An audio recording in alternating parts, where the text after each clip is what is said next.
Welcome into an all-new episode of Panthers on Tap. I'm Curtis Rauen, joined by Bryson, Karbley, and Ricky Raines, coming to you guys on a Wednesday night. Big episode for y'all tonight. We're doing a full 7-round mock draft. I'm pretty pumped for it.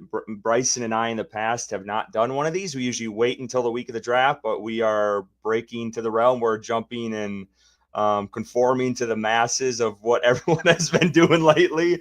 And we'll give you guys a mock draft post Super Bowl, before the combine coming up, before the pro days, all the visits. So we're excited to get started. First off, Bryson, welcome back. It's good to see you again. How are you this evening? Yeah, thank you, sir. Yeah, I am recovered. Thank goodness. I had the flu last week and was really struggling. Thought I might pass away, and Panthers on Tap would be left to Ricky and Curtis. But I rose from the depths of the flu, and I'm back, and I'm excited to get in on this mock draft. It'll be cool to see where we are now versus where we are like a couple of days before the draft when we do our final one. So I'm excited and happy to be back. Ricky, how are you doing tonight? Good to see you. Yeah, good to see you guys. I'm glad that Bryson rose from the depths of the flu, right? Bryson, did it make you nervous when you were thinking about the prospect that it was just going to be me and Curtis down the line, or did you think that we would, just eventually kill each other off and Panthers on Tap would just be a thing of the past? No, I felt very comfortable, man. I knew it'd be left in good hands. I was all right with the state of Panthers on Tap if I was leaving. There we go. I love to hear that. Yeah, I'm good, man. I'm excited for this. Look, you guys know NFL draft is my wheelhouse too, right? So I have been deep involved in all of this kind of stuff, but I have not done a full 7-round Panthers draft on any kind of show. So this will be the first go around for that with other people. So I'm very excited for it, man. Let's get this thing cracking.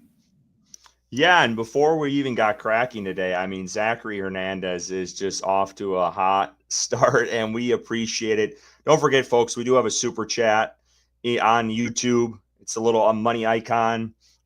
Zachary has graciously sent us $40 so far, and we literally just started a couple minutes ago. But I'll pull this first one up. Zachary Hernandez says, free agent list, Azeez Ojulari, Milton Williams. Geez, you got to cut off the alcohol already. Javon Holland, Trayvon. I'm not how to pronounce that. Trade for DK Metcalf. Also want to give Ricky a shout out. There you go, Ricky, for the name Big League Chew. It won me the fantasy league for a second year in a row. Hell yeah, Zachary. I'm happy to hear that, man. Big League Chew. He answered the bell for everybody, right? Not just for the Carolina Panthers and his sake, but we also got fantasy championships off our guy, man. Love that, Zach. Appreciate the super chat, bro. Yeah. I also stole that name from Ricky, and I even took the picture for my fantasy football team. I was like, I'm taking it all. The more the merrier, man. Yeah, that's great. I do like his list of free agents, too. Milton Williams, I'm very high on. Would love to have him here. Trevon Moehrig, or Trevon Moehrig, I would love to have him here as well. So, yeah, good list right there. And then he's got another list underneath there with his second super chat that he's already got some draft prospects for us, too. Man, Zachary Hernandez. Is that the fourth member of Panthers on Tap? Pretty much just setting up the show script for us tonight? Yeah, he's on fire right now. I know he's been on that trade for DK Metcalf for a minute. I remember a couple of episodes back him dropping the super chat and mentioning DK. So maybe he's onto something for us here in Carolina. And we got another one, too. If you guys want to pull that up, we'll shout him out right away as I quickly try to update this layout. We got Zachary Hernandez with a second one. And these it looks like some of his ideal fits for the Carolina Panthers. You got Donovan Izaraku, Kyle Kennard, Jaden Higgins, or Jay Higgins, probably the linebacker. At first, I thought he was talking about Jaden, but I think he's talking about the linebacker out of Iowa, Jay Higgins. Jared Wilson, the center out of Georgia, would be ideal for the Panthers. Also, living in Philly has been a treat this year. I hope that one day the Panthers will finally get a Super Bowl parade. Man, you, me, Curtis, and Bryson, all of us hope for that one day, Zachary. But I will tell you, I feel better with 9 out there on the field, and what he showed us at the end, that we're closer to that than we were this time last year. Yes, sir. Let's give him a cheers, boys. Amen to that. Cheers. Yes, cheers. Cheers. What are you drinking, Bryson? We didn't even get into that. This was something that Speaking me and Curtis messed up last time Yeah, too. speaking of that. Yeah. Well, it's nothing special tonight. I'm drinking what I had in the fridge. Haven't been able to get out much, but just Coors Light, man. Just the best light beer in the game. I know Curtis hates it, but I love it. Mountains are blue, so it's cold and it's good. Nah, that's a good one. I'm actually drinking something that if I were describing it and I described it to people on the Super Bowl, this is leftover from the Super Bowl where I had just family over. It's a Montucky cold snack. And so this right here is kind of what I would describe as a love child between Coors Light and Coors Banquet. It's a little bit heavier than the Coors Light, but not as full buttery flavored of a Coors Banquet. So this is my little trash. Montucky is the brewery. It's Montana's official beer. Yeah, it's a little like 4.5% thing. They give 8% of their stuff back to local causes. Just an easy cruiser, man. And I figured that for tonight's sake, I needed to be sharp if I'm going to have the GM helmet on. Yeah.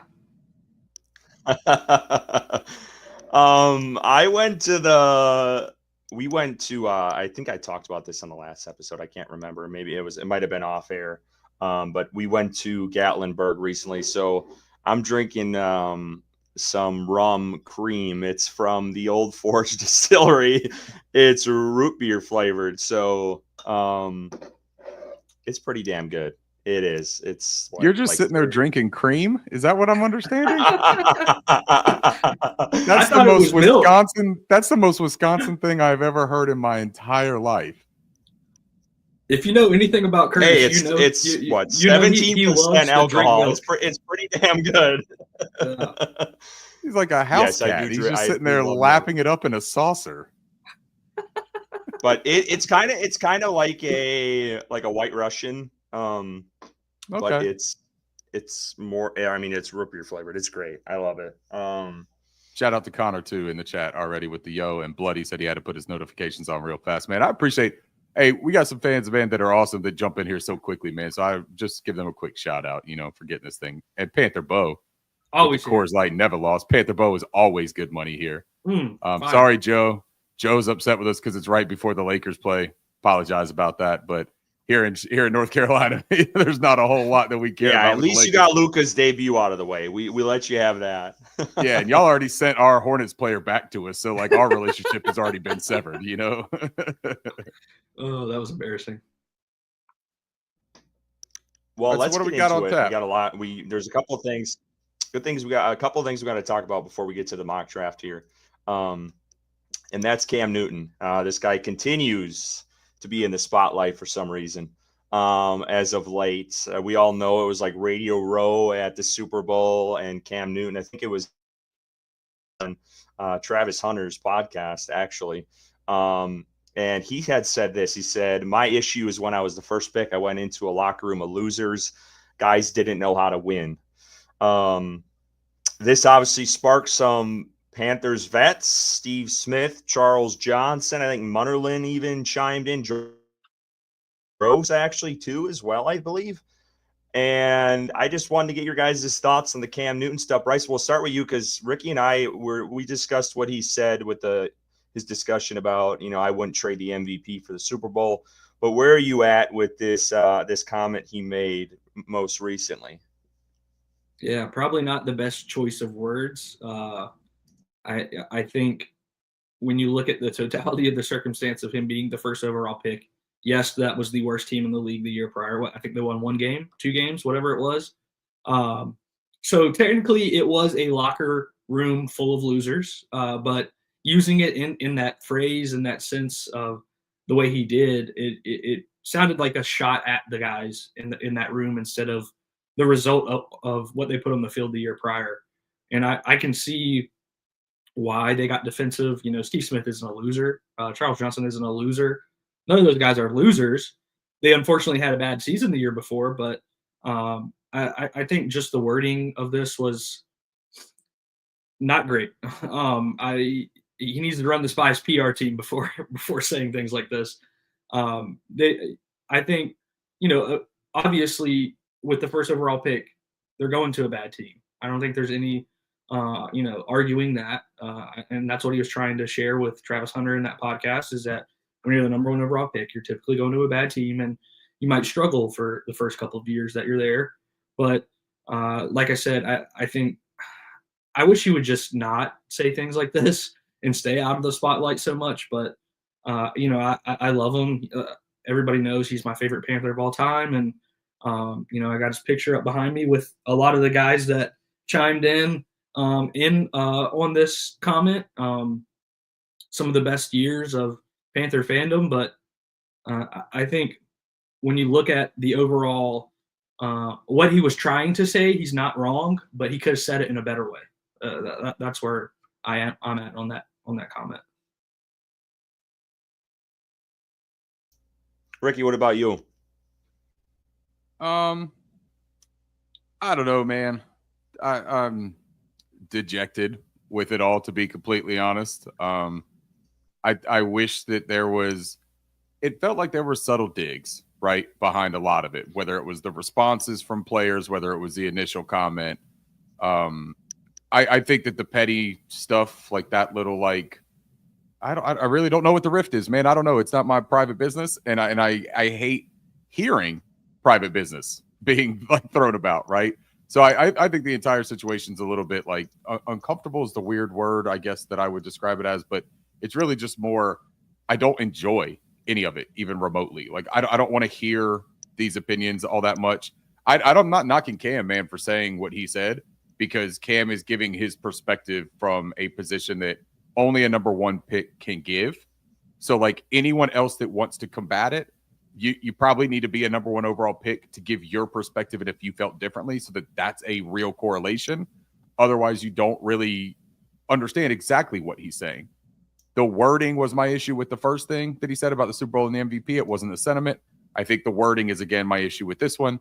But also, man, what does that matter, right? Like, it doesn't matter what I think about it. It doesn't really even matter what the other guys think about it. Cam is who Cam is. He is a very genuine person. He's an outspoken person. He's going to do and say the things that he wants to say. And I could appreciate that candidness while also saying that it's not necessarily my cup of tea.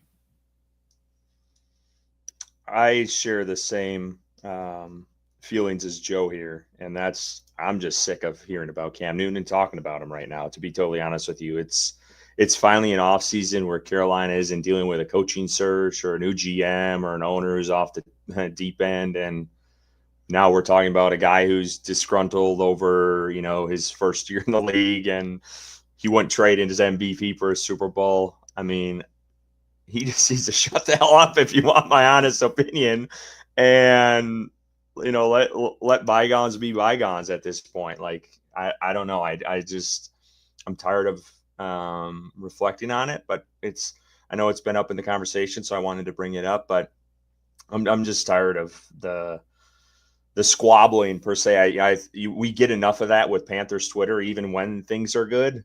And then when you see it with your own, like, former players going at it, it's just a bad look all around for this team. So I'm over and done with it, and I'm honestly fine with us moving on at this point in that conversation. Yep. Let's talk about kicker situation, because it looks like Carolina, I don't know if it's completely solved at this point, but it looks like they're at least going to go into training camp with at least one kicker, if not a rookie as well. But the Panthers signed kicker Matthew Wright. He was on the Chiefs for a bit this year. He was with Carolina in 2023. I know Bryson really wanted the Panthers to sign him after Butker, so he got his wish there. But thoughts on Wright? Does this do enough for you at that position, or you still want them to bring someone else in?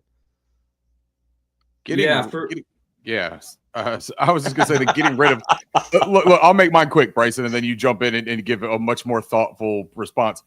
If the name's not Eddie Pinheiro, I think that I'm cool with it being the kicker. So, Bryson, you can give it now.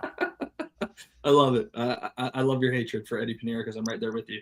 I mean, it was just at that time when I had tweeted, when Harrison Butker returns for the Chiefs, Carolina should think about signing Matthew Wright. It was a game that I believe his last kick doinked in. So people kind of, did the doink do it for you? But I had tweeted it before the doink. Let's be fair. I think he's just a another option for Carolina. I'm in the same boat as Ricky. Like, as long as it's not Eddie Pinheiro, I'm good. And Matthew Wright was pretty solid for the Chiefs when he was there. I believe he only missed one kick, and I think it was like a 59-yarder or something like that. He doesn't have the biggest leg in the world, but he's pretty consistent from 50 and in, and I think he gives you a better chance than Eddie Pinheiro does 50 and out. So he's pretty consistent with kicking it for touchbacks as well on kickoffs, and we know Eddie struggles with that. So I think he's an improvement over Pinheiro without a doubt. I don't know if it's the answer. I don't know if they make another move. I would very, very much like them to bring in a rookie, an undrafted rookie, or draft one late in the draft to compete and really kind of heat things up at that position, because it's been a weak spot for Carolina for a couple of years now. And yeah, I mean, Eddie Pinheiro can go out and get the contract he wants. Good luck. I don't think he's going to get anywhere near what he wants. He's probably not going to get signed. Let's be honest. He's going to be brought in for training camp competition somewhere else and not make the squad probably. So I'm happy with it because it's not Eddie Pinheiro, but let's see where it goes. I'm not sold on Matthew Wright being the full-time long-term kicker, but maybe. You know what it kind of feels like to me? You remember when they signed the former Coastal Carolina nose tackle recently, Gerard Clark? Mm-hmm. And everyone was like, dude, we're signing a bum. Like, why are we signing a bum to come and play this position?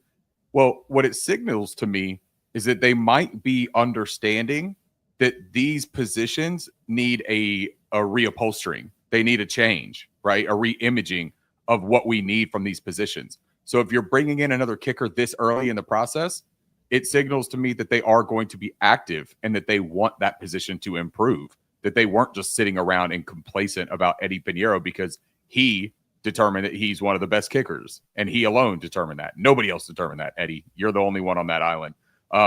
But they're bringing in somebody else to compete. Maybe they do draft a rookie like you're talking about, Bryson. Maybe that's a little card up our sleeves that we could pull out here. But I just think that it signals they were not complacent. And I love that. Yeah, I think it's a good safety net. I think I will agree with you guys all that I think bringing in a rookie is something I would prefer. But I do think, there's at least a stopgap there with at least someone in that position going into the draft or free agency at this point. But I don't know if I'm completely sold on Wright yet because I don't know if he still has that big leg that I'd prefer. But again, I think it's a good placeholder until they kind of know what they have, whether that's in the draft or not. And honestly, I think Tabor just got signed somewhere. I'm sure Eddie might follow wherever the hell he goes. Was that Jacksonville or Dallas? I can't remember what team Buffalo, he signed. I believe. Buffalo? And they they got a good kicker. Yeah, they got a good kicker. Never mind. Did Tabor even really like Eddie Pinheiro? Or did he just have no choice? He did. I think that was the reason why he came to Carolina because he had ties. Damn. He was with Pinheiro in Chicago. Yeah. See, I like Tabor. Don't ruin my perception of Chris Tabor. Don't do that to me.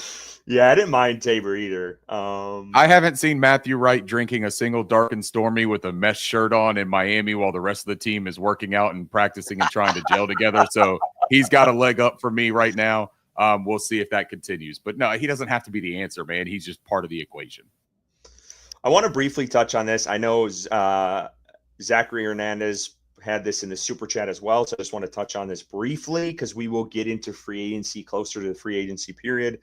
But this blue kind of took off today online. Mike K put out some free agents that he thinks make sense for the Panthers. He mentioned Milton Williams. He's been on that train for a while. If you read his stuff, Javon Holland, Poona Ford, and Tutu Atwell. That's Mike K, the Charlotte Observer. Subscribe to them. They put out a lot of great content. But just quickly, guys, what do you think to this list? I think Milton Williams is our Robert Hunt of the last offseason free agency pool.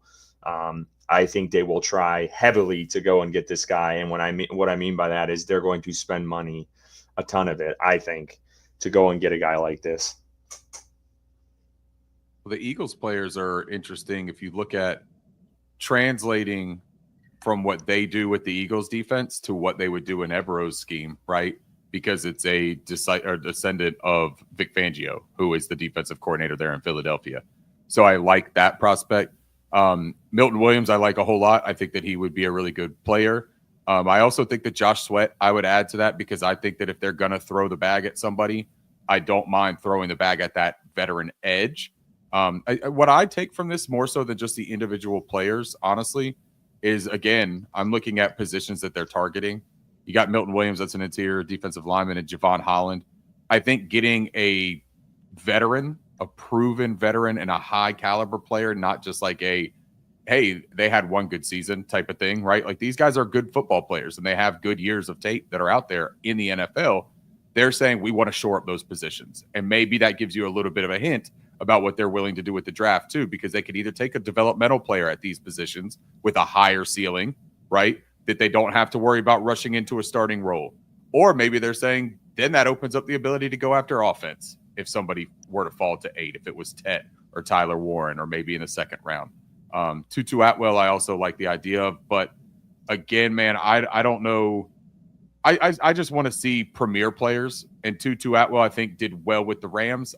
I don't know that I trust Dave Canales 100% the same way I trust Sean McVay in creating offensive looks. Bryson, what do you think of this list? Yeah, I think it's a pretty solid list. I echo everything Ricky said about Milton Williams. It's an exciting prospect. His name has continued to be tied to Carolina, starting from last season, pending free agency. Seems like someone that there's some legitimate interest there from the Carolina Panthers. Javon Holland, is that the safety from Miami? Yeah. Okay. Yeah. He's a good player. Obviously, we know that safety room is up for a complete facelift. I believe both starting safeties are free agents. So, you've got options there to kind of rebuild that room as you see fit. Boona Ford and Tutu Atwell, two other players that, could be good fits in Carolina. But I agree with Ricky on Tutu. He's I believe a younger guy at the wide receiver position, a smaller, faster option for Carolina there. But let's see what happens in the draft. Let's see what happens in free agency outside of that being your number one option at that position. It sounds like they're probably going to be targeting defense, which is understood, and I can't fault them for that. So maybe they push a lot of the money towards the defensive side of the ball like they did with the offensive line last year, and then they kind of have second and third pickings at the wide receiver position in free agency, and maybe they target the wide receiver that they really want in the draft. So we'll see what happens, but it's going to be exciting times because this is a really important offseason for Carolina. They have to get that defense corrected. They know they have a quarterback now, and they know he needs another weapon. And Carolina can absolutely be competing for the division next year if this offseason goes as well as last offseason did for the most part. So we'll see what happens, and I'm excited to watch it play out. With CJA here, where there's smoke, there's fire. I mean, Mike Kay has been talking about Milton Williams for a while. So I definitely think that's someone to key in on. But as we get into free agency, I do want to touch on Tutu Atwell. I tweeted this out today because I pushed this out on our account early this morning, and then I just kept seeing everyone. And not a lot of people were a fan of Tutu Atwell. I'm bringing him in. Everyone wants T. Higgins. Everyone wants Garrett Wilson. I get that. I do too. But if you kind of read some of these tea leaves, Darren Gann has talked about adding speed as a wide receiver. Jeremy Fowler came out with something recently saying Carolina needs to add speed at wide receiver. Mike has talked about adding speed. So I think we all need to hone in on that a little bit. And I think that's maybe where Carolina is looking. And this guy he's not going to cost a lot, I don't think. I think he ran a 4.3 out of college. So he's a burner, and I was watching some of his plays today just on Twitter that people have, pushed out over the last couple of years when in LA. And he creates separation too he's good at some comeback routes, some over the middle stuff, and then obviously the deep ball. So I think there's some value there, and he's a cheaper option for you. And I don't think that ties you down to, now you can't go out and draft, a wideout either. Because the scenarios out there. If Tet's, T-Max, they're at 8 and all the other deep, high defensive players are off the board, they could go that route. So, and I think he still allows you to do that.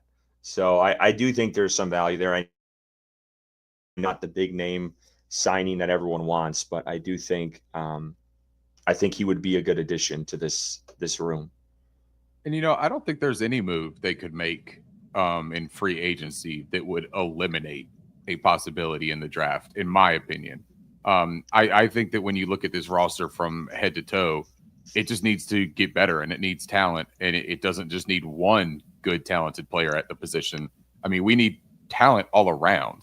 So Tutu Atwell, it doesn't eliminate the possibility of bringing in a Jalen Noel or a LeJontay Wester, right? Some of these like speedsters, I still think that would be in play. Milton Williams, I think if you get him and then all of a sudden Mason Graham falls to you at 8, I don't know, man. I don't know that you pass that up anyways. These are all fun things that we can even discuss, during the draft. But I think that these are all situations where the Panthers are just exploring their options of adding talent. Well, speaking of mock draft, we're going to get to that here in a seconds. I just want to shout out everyone listening right now. We appreciate it. Over 300 people. I know we're competing with the big dogs tonight. There's several people having pods going on a Wednesday in the content creators world for the Panthers. So we do appreciate everyone tuning in. If you do not subscribe to our YouTube channel, just go onto YouTube now if you're not already. Click that subscribe button. We would appreciate it greatly. We also do have a super chat. I'll throw that out there again. We do appreciate everyone who contributes to our chat.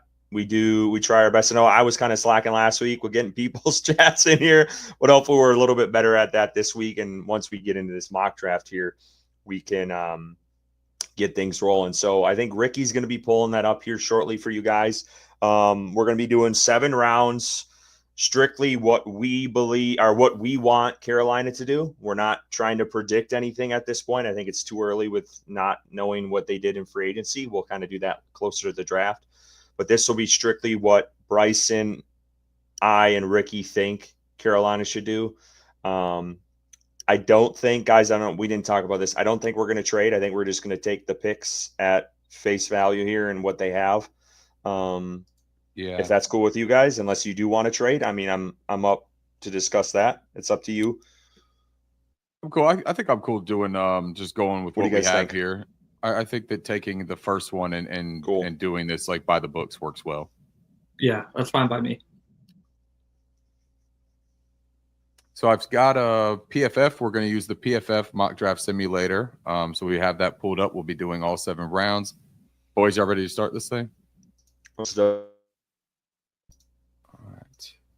So we will hit the start button. Let this thing load up.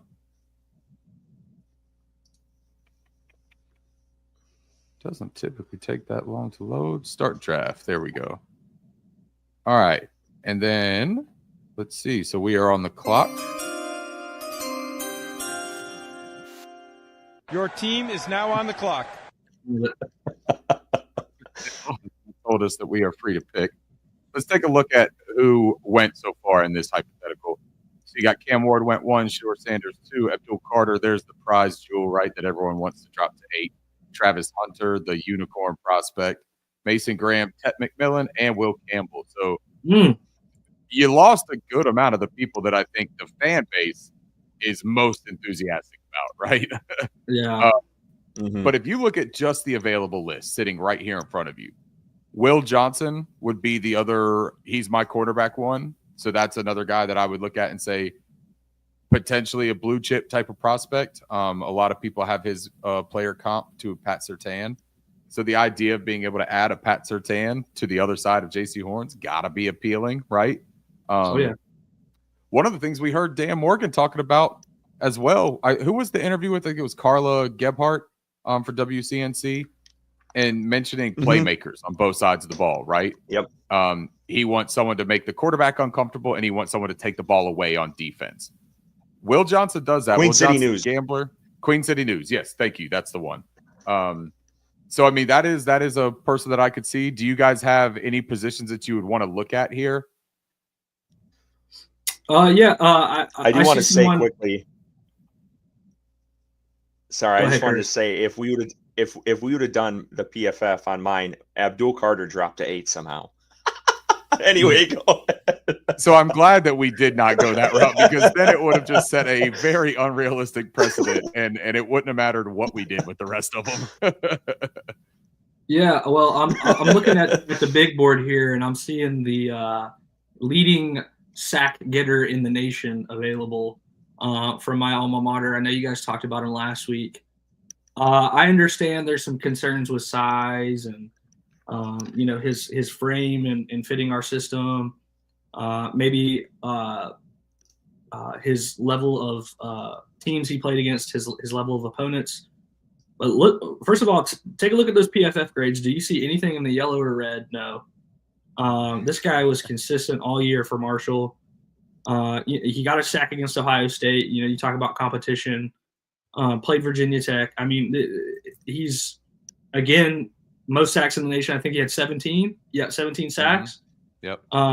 He's explosive, man. He's got some weaknesses. He's not a perfect prospect. He's going to take time, but he's got all the tools that you need to be a successful edge defender in this league, and somebody that's going to produce sacks. He showed you he can last year at Marshall, and I think that's a very enticing prospect for me there at 8.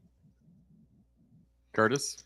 Yeah, I'm intrigued to look at the edge positions. I know that was your initial question, I believe. I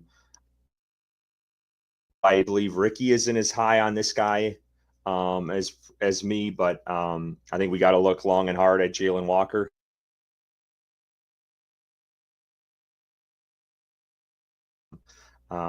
Go watch but go watch that Clemson game.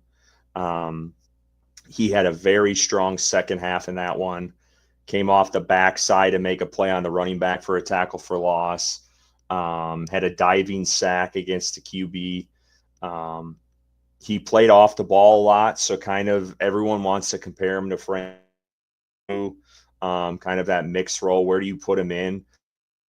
I think if they slotted him more at edge, I think that's where he would really show value, because I do think you haven't seen enough of that. That's, I think, why a lot of people are kind of maybe reluctant in that role for him, because he's kind of a I don't know what the right word is for it, but he's kind of that tweener where he can play the edge, he can play the outside linebacker spot too.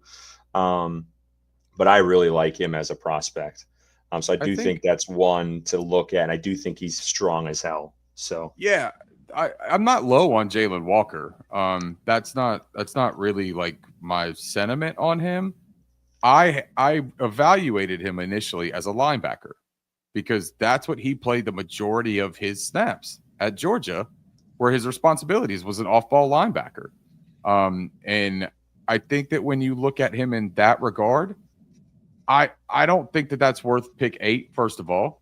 But second of all, if you eliminate those reps, which is what I'm doing right now, I'm in the middle of doing a complete full reevaluation of Jalen Walker and doing it just as an edge. So I'm taking his edge reps and I'm isolating those, and I'm grading those the same way that I grade the criteria for all of the other edge rushers and edge defenders.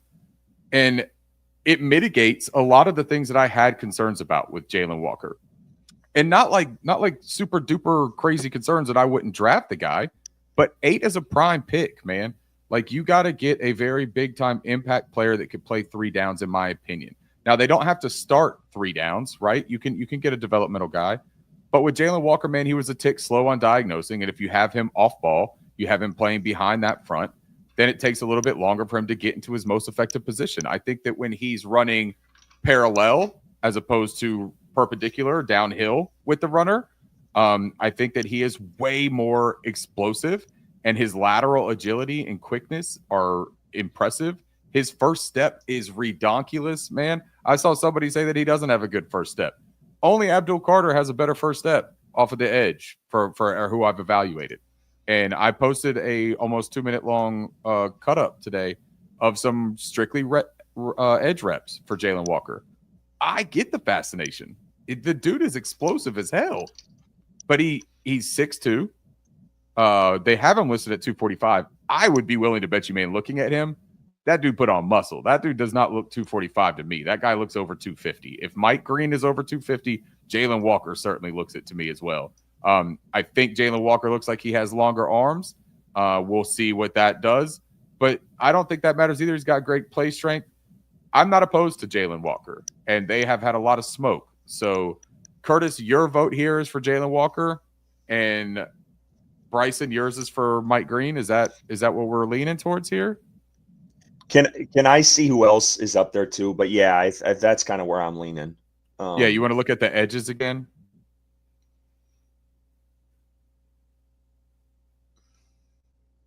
Man, the fall off of James Pierce Jr. is interesting. You know, he was like the consensus #1 overall pick going into last season, and now he's not even possibly going to be a top 10 pick.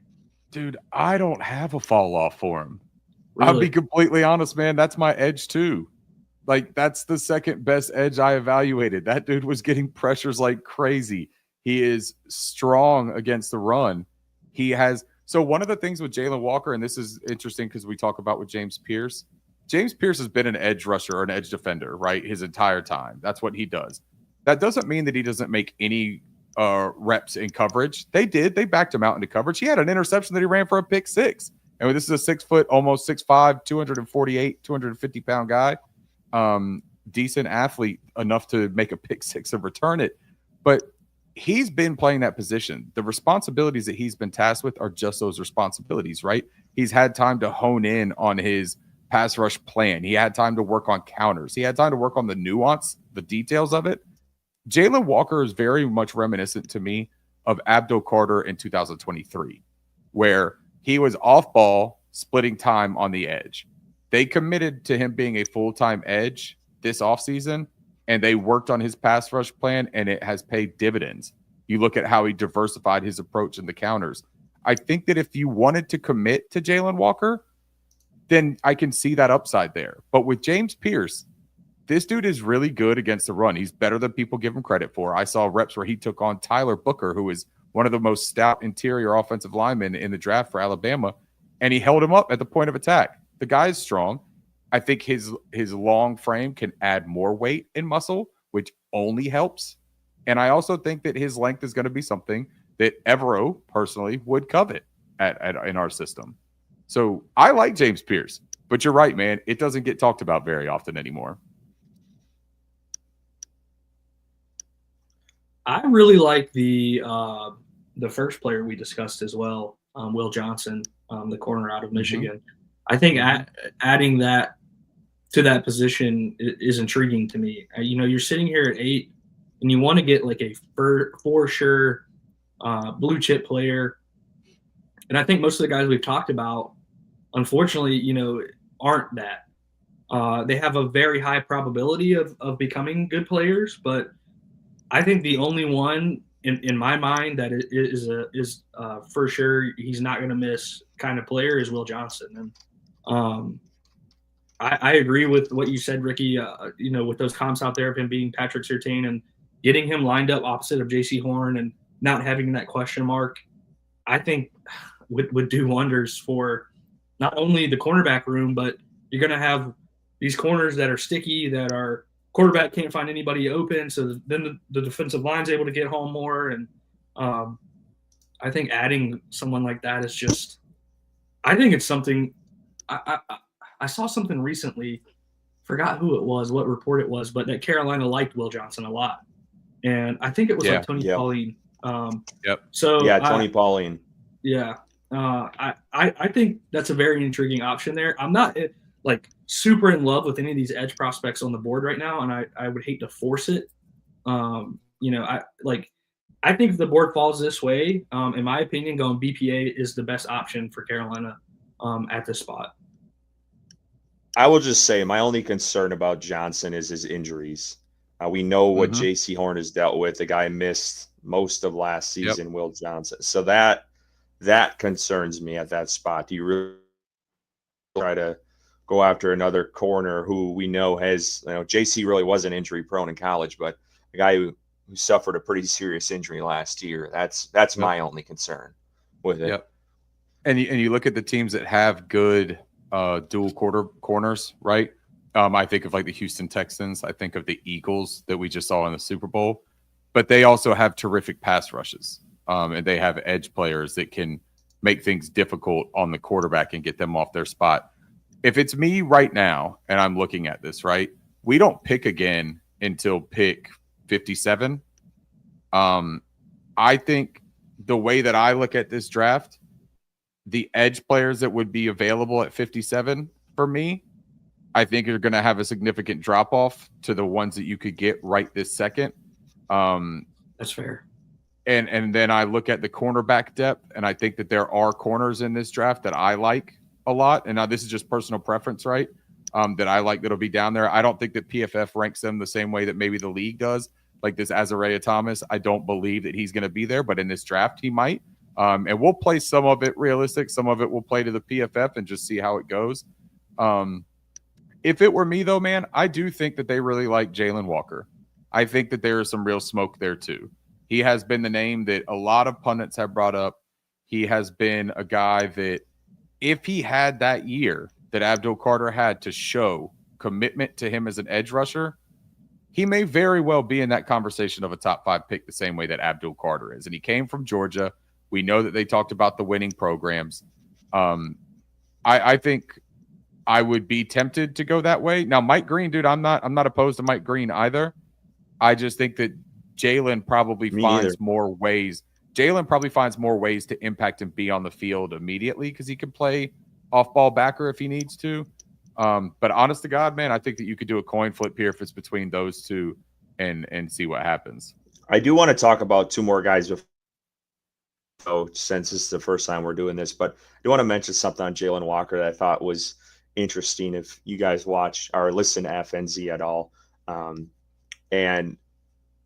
Kyle Bailey had Mike K on it was the week of the Shrine Bowl when Mike K was out there, and it was towards the tail end of the interview, and I thought it was really interesting because I am higher on Jalen Walker, I feel like, than what I've seen on Panthers Twitter at least.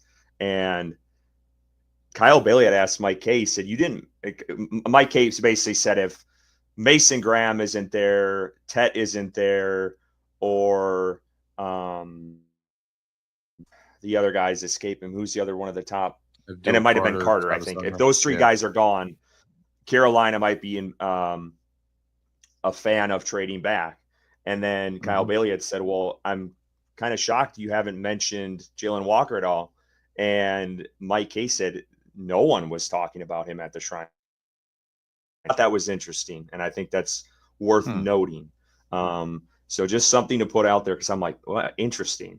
Like it is, yeah. That's and you do see a lot. Like I agree with you. You see, I know Dane Brugler came out. He put Jalen Walker pretty high. I know Daniel Jeremiah's got him pretty high, and I respect both of those guys. Right. So, but I just thought that was interesting, something to know. But I do want to talk about some guys that we haven't mentioned because I know Ricky, you liked him, at least from what I've seen from your Twitter. Starks, safety out of Georgia, and then also Tyler Warren. I think we need to talk about him because I know that is a guy who's you either would love him at 8 or you don't want the tight end position or what. But I do think we should talk about those 2 guys briefly before we make a pick here. So what about Starks? What do you like out of Starks, and do you think he's worth that 8 pick? I love Malachi Starks. I'm very high on him. I think that he's a top 10 prospect in this draft. I don't care what people say about his season this year wasn't as good as his previous 2. Remember what that means too. Like his very first season in college football as a true freshman, he started for the Georgia Bulldogs and was tremendous. His sophomore season, he was tremendous. His junior season, he was outstanding, but he didn't have the production, and he had some big plays that he allowed. They also asked him to do a myriad of responsibilities in Georgia. And this is the thing about Georgia's defense, man. It is full of ballers, but Kirby Smart and that defensive staff, they ask their guys to do a lot of things, man. They wear a lot of different hats on that Georgia defense. Mikael Williams, I think, is similar in that. And so is Jalen Walker, that it does take some projection for some of these guys, right? I think that Malachi Starks is a terrific football player. I am going to concede the fact that I don't think they're going to take him at 8. I don't see that happening. I think with the edge class, I think with Will Johnson theoretically on the board, and I think even, if in a real situation, if Ted McMillan or somebody, Malachi Starks won't be on their radar, unfortunately, in my opinion. I think if you trade back, he would be a terrific trade back candidate, as would some of these other guys we talked about. Tyler Warren, I think, is a terrific offensive prospect, good inline blocker, good a slot receiver from tight end, can go back to H-back, good hands, good yards after the catch. I don't know, man. 8 for a tight end is rich for me, and historically it hasn't been the greatest strategy. But also you see what happens with a guy like Brock Bowers. So if you've got a terrific guy that you have conviction on, go for it. Tyler Warren doesn't meet that for me personally. That doesn't mean that I don't like him a whole lot. He just doesn't reach that for me.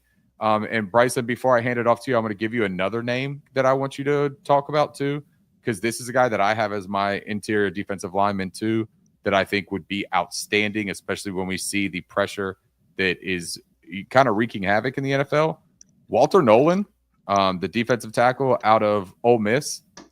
This guy had a bonkers week at the Senior Bowl. Everybody raved about him. He's slightly undersized. He's about 6'3", 295, 300, somewhere in that range. But all 295, 300 pounds of this guy are pure muscle.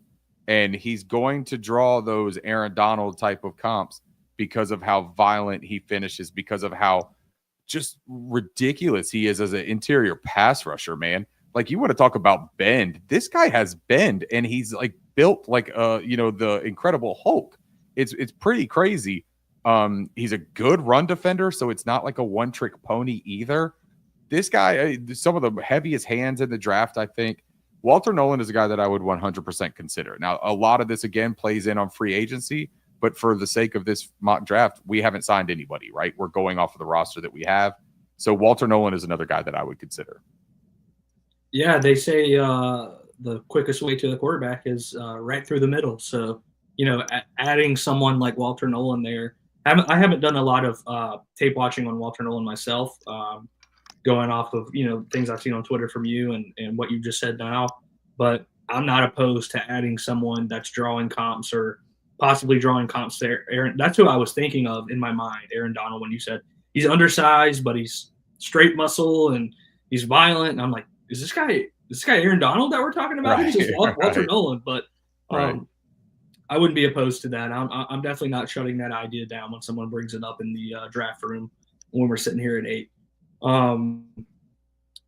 I also agree with you on Malachi Starks. I think he's a really good player.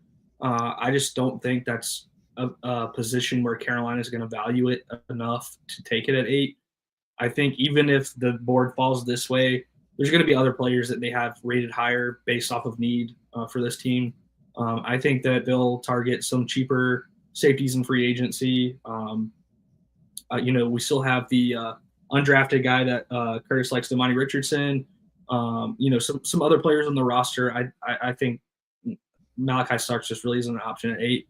Now, if they trade back, possibly, but I don't think at 8 Carolina's going that way. And then the other one, Tyler Warren.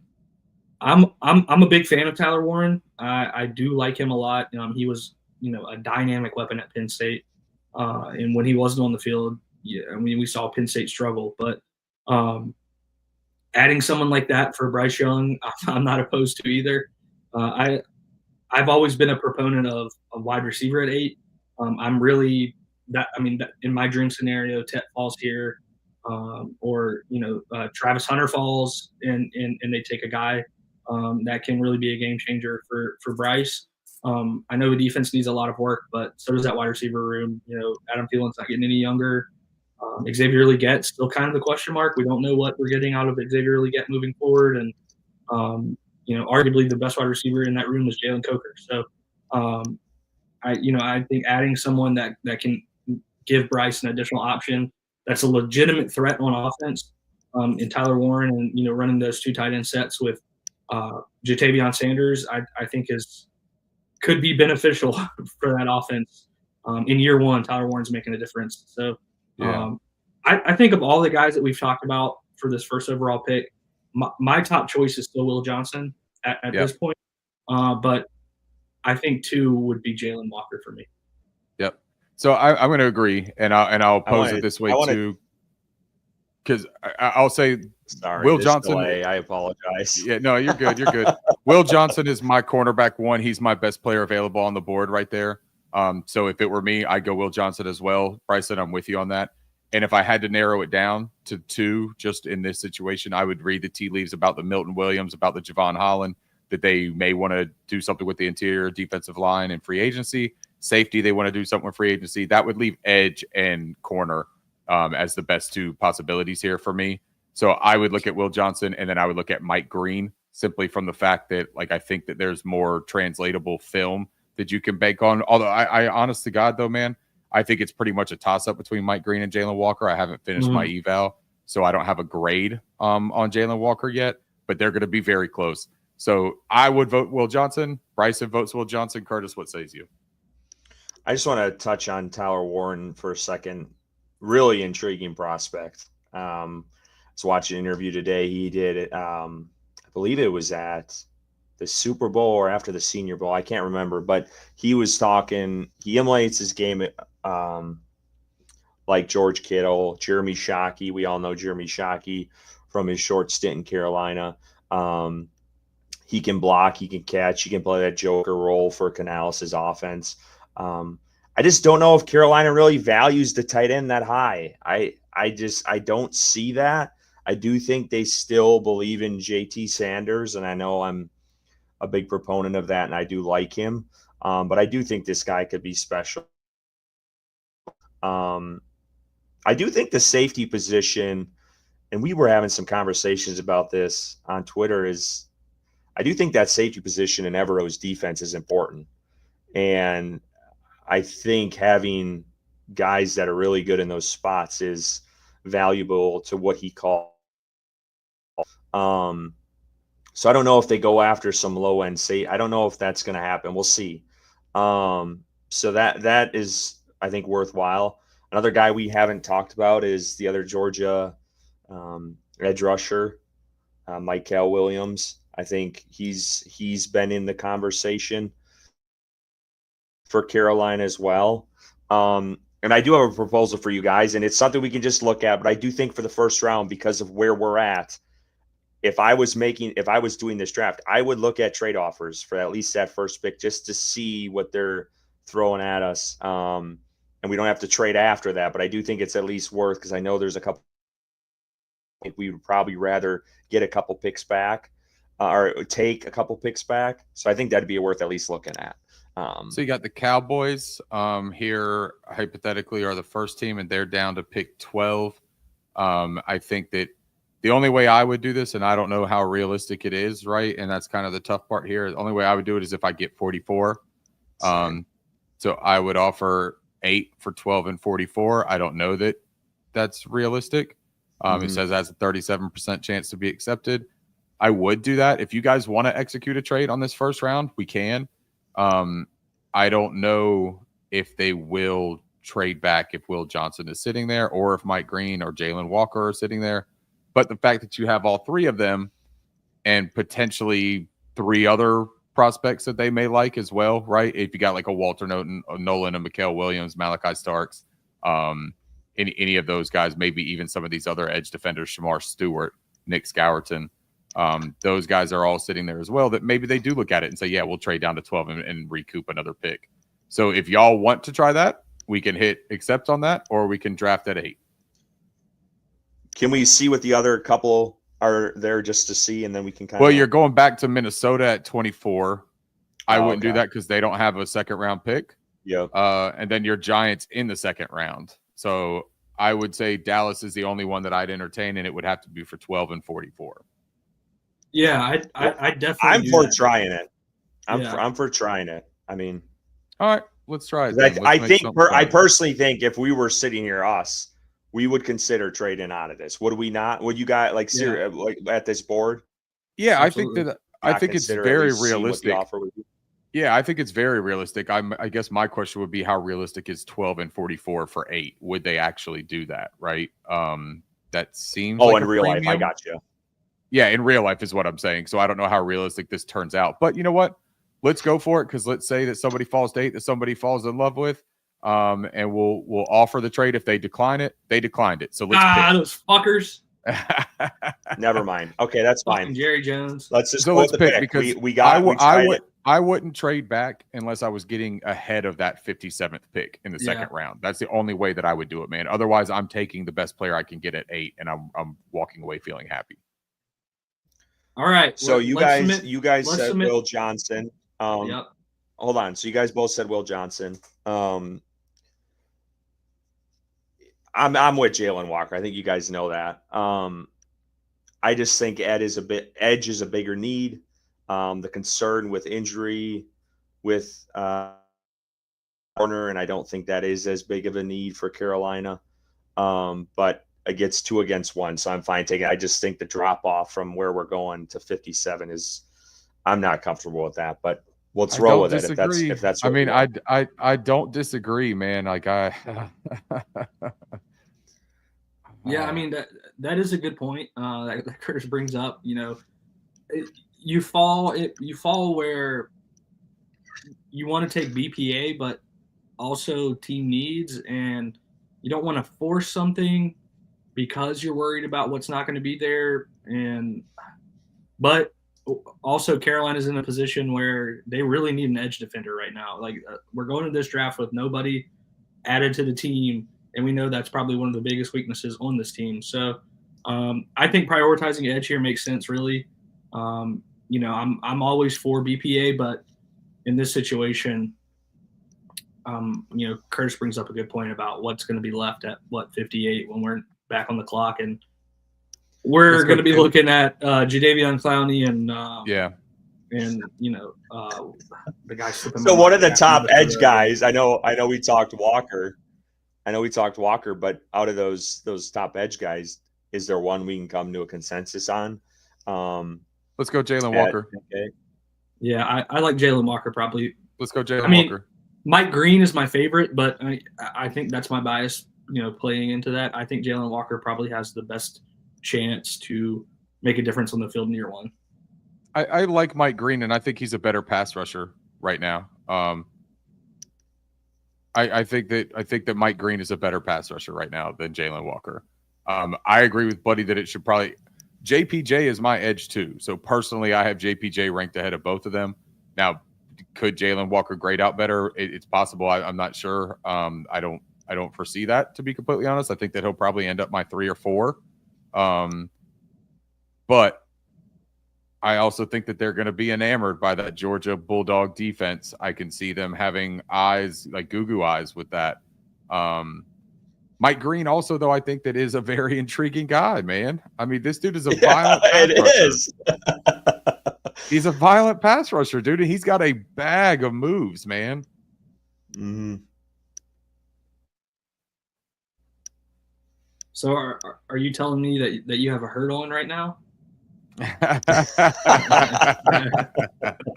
Oh, goodness gracious. All right, so what do you want to do? Man, I don't know what it is. I can't wrap my head around him at 8. I don't know. Like I do think he's a really good prospect, but then I'm like, if you're convinced, you have conviction on him at 13. Why can't you take him at 8? So I understand that too, but it's just.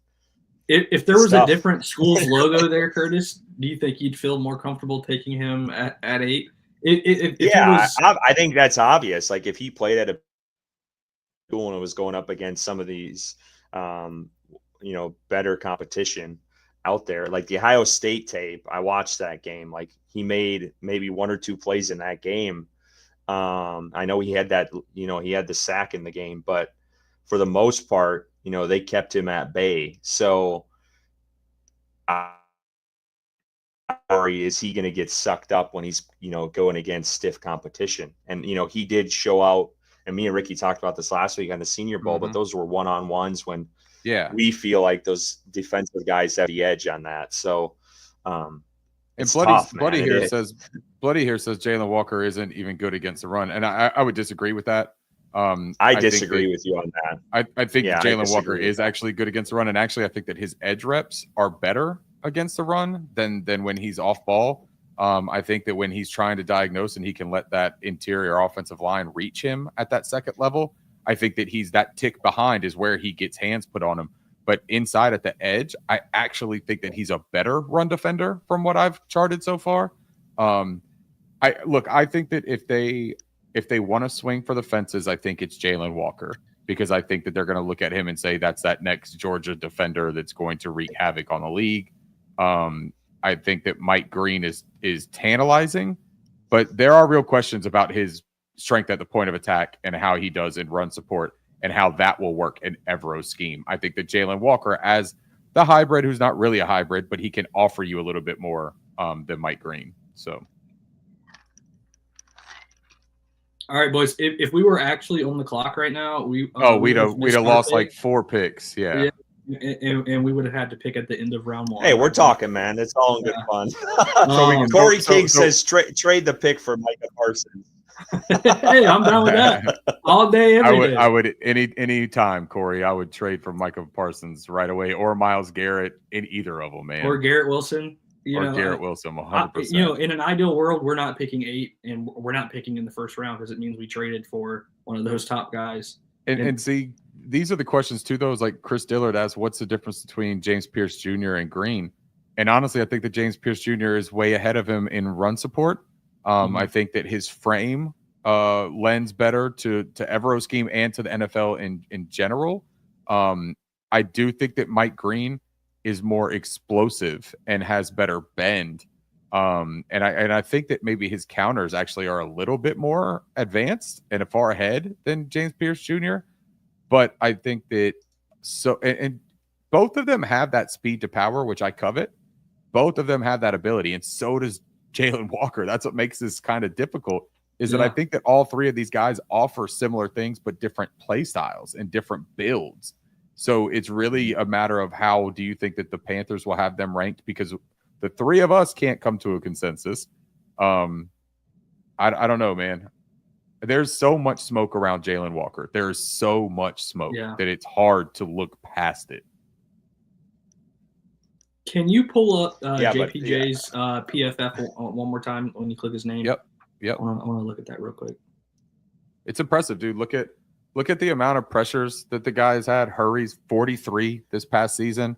Only turned those into 8 sacks. That's first. That's first in the Yep. And tackles for loss, I believe he had like 14 tackles for loss as well, which is a nice metric to look at. His true pass set. My biggest thing with him is why, and I apologize about this delay. Hopefully this internet gets fixed fucking soon, because I'm probably annoying. But my question with him is why the drop off in sack.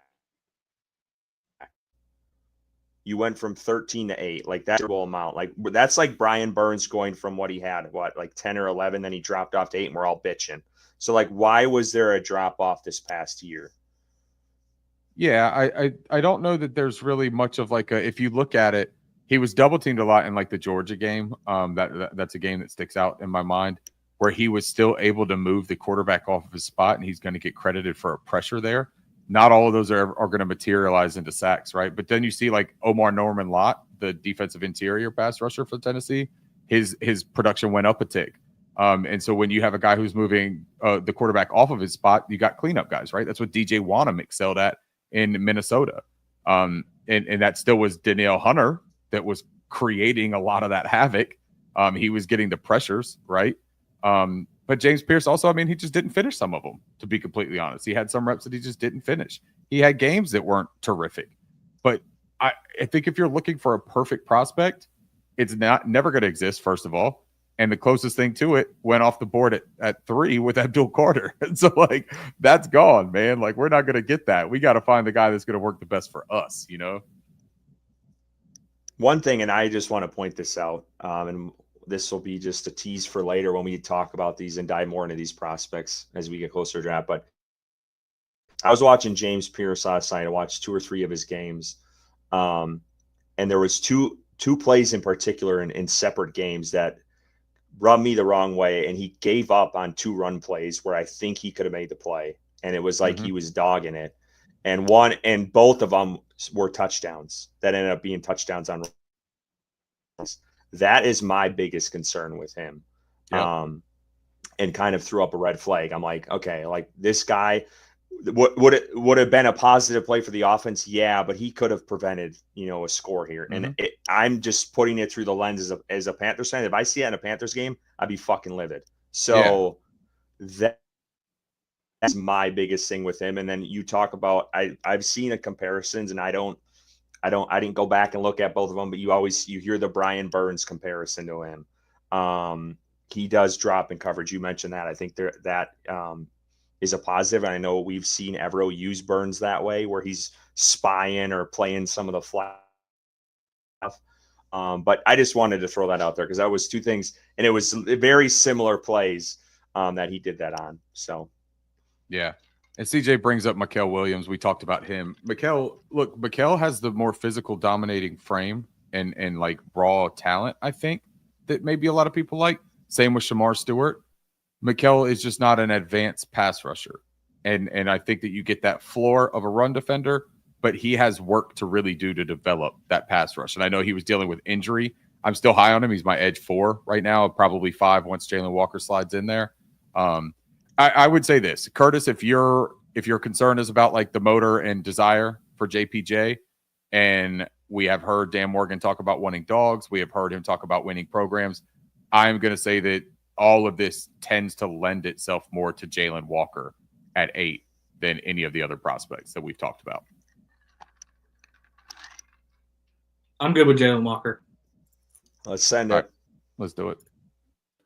And then we can get to the second pick because we only have like 10 more picks to do, and that only took about an hour. So, ooh, Restrepo. Well, these guys, I wanted to spend a little bit more time on that first pick because I know a lot of, Ricky has done his research, but we don't have the 150 top 150 board like Ricky's got in his pocket.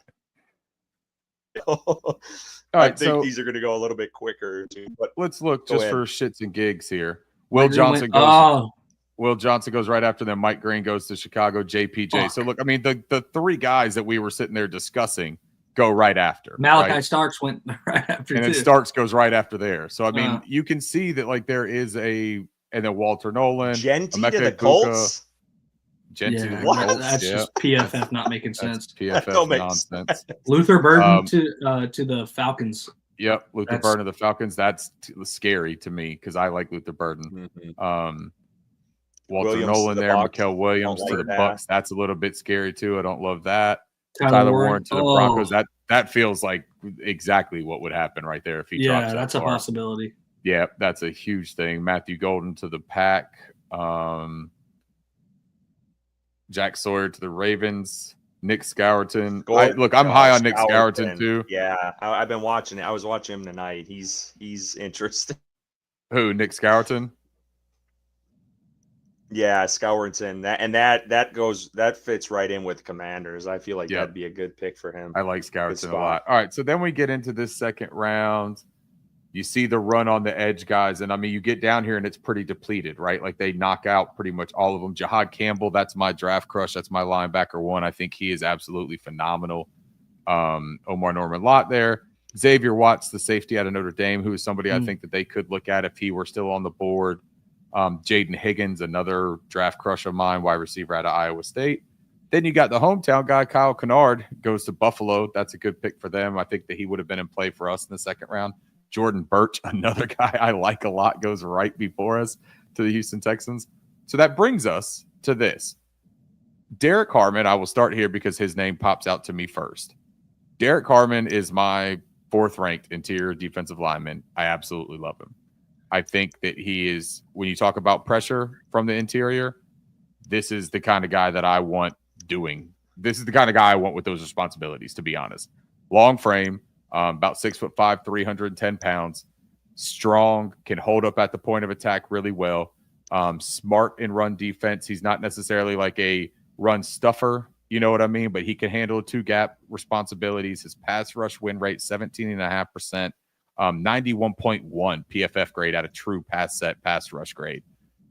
This guy is a disruptive football player. He played at Michigan State prior to transferring over to Oregon. You can see here 43 hurries. That's tied with James Pierce. So this is an interior rusher. I like Derek Harmon a lot. that would be somebody that I would entertain very, very much to bolster those trenches there. Can you please bring up Yeah, Xavier Restrepo, please? I can. Yeah. This is my draft crush. This is Oh. the best slot receiver in the draft. This is one of the best route runners in the draft. He put up crazy numbers with a good quarterback in Cam Ward in Miami this season. I love this guy so much. I think he's going to be a very good wide receiver in the NFL. Where does he fit in Carolina's room? That's, I guess, to be argued. But we've fallen into this trap before where, oh, this guy doesn't fit here, and then they take Xavier Legette over Lad McConkey, and that's not a habit I want to get into, of passing on good players because you don't think that they can fit in a specific position. Agreed. We talked about that in a couple of other episodes. This is a guy who produced at a high level, 2 years in a row. You see his stats there, 1,127 yards, 11 touchdowns. Again, playing with Cam Ward, so he had a lot of opportunity. But he's a guy that just, when you watch Miami, you see him time and time again making plays, yards after catch, getting open. He's very intriguing for me at this position. I know I like wide receiver in the first round. We didn't go that way. Wide receiver in the second round, I think, is a definite option for Carolina here. We got our edge. There was the run on edges. Can you pull up the rest of the receivers for me? Yeah. And can I ask a question while we're doing this? I want to see safeties too. I want to see safeties. Okay. So we'll do wide receivers. We'll do safeties. I want to look at the interior defensive linemen. And then we can look at cornerback as well. I want to go back to. So here's the thing that I'll pose, Curtis or Bryson. Bryson, I guess you go first here because you were just waxing so beautifully about Xavier Restrepo. What do you do if you have Adam Thielen? And then look, I'm not saying Adam Thielen stops you from taking a slot receiver. That's not what I'm insinuating. But you also have Jalen Coker, who I think is your slot of the future, who's already here. And if you grab Xavier Restrepo, I will say one thing about Xavier Restrepo, where a lot of people are comparing him to Lad McConkey. I think Xavier Restrepo is almost solely a slot receiver at the NFL level. I don't see, because he is a smaller player. He's a little bit even thinner than Lad. I think that his catch radius is probably going to be the same, if not smaller, than Lad McConkey. I don't know how that makes a whole ton of sense from a build wise, from like a receiver room build wise. I think you could run into that redundancy. Now, he does add the speed element out of the slot, which I love, right? But I think there are other players that maybe could do that as well. You got like Jalen Royals, who I think is a little bit more of like that Z flanker type receiver, but it's also interesting, very dynamic and explosive, really good after the catch. Jalen Royals is. You see the 3 yards per route run. That's a really nice mark for him. Good against zone and man. Good drop rate, 5.2%. That's probably in the top 10 of the class. Contested catch rate at 53.3. Pretty alluring. Good size. He's about 6'1", 210 pounds. He's an interesting guy. He's an interesting player. But if we go off of the receivers, right? Isaiah Bond, I don't think I would touch here. I think that's too rich for me at 58. I love his speed, but I think it's a little rich. Trey Harris is a big X prototype receiver.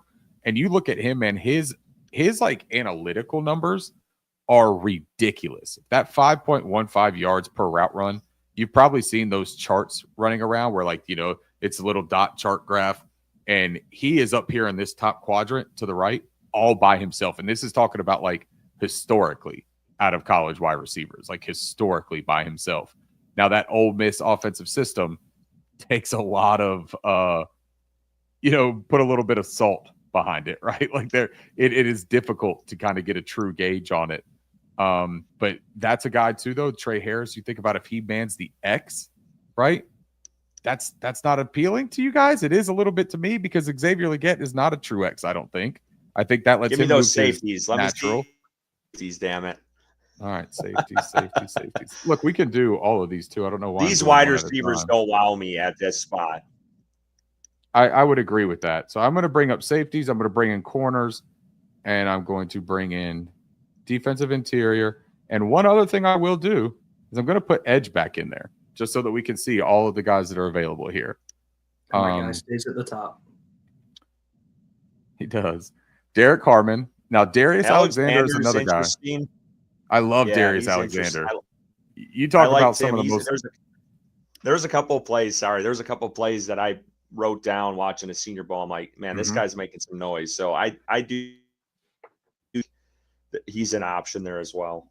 Talk about dominant tape too, man. That's a guy with dominant tape. Really, really good football player. He doesn't get a lot of notoriety because he's a Toledo football player. Here's another name. You want to talk about safeties? Nick Emanwari. This is a guy that, like, again, we were talking about Dane Brugler and Daniel Jeremiah. Both of them are very high on this guy. This is a safety out of South Carolina. Will remind a lot of people of Jeremy Chin because of his physical size. 6'3", 227 pounds. He's only 21 years old. One of the things I liked most about Nick Emanwari actually was an interview that he was talking about how the coaching staff didn't give them a whole ton of leeway at the beginning of the season. Like, they had to kind of work their way into it and earn that trust. And that by, I don't know, midway through the season, I mean, he was the point man for that defense. They trusted him to operate, to communicate.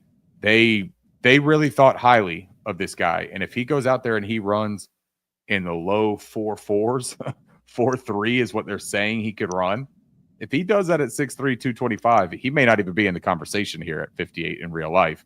But for the sake of this draft, he is. So that's somebody I would have in play here.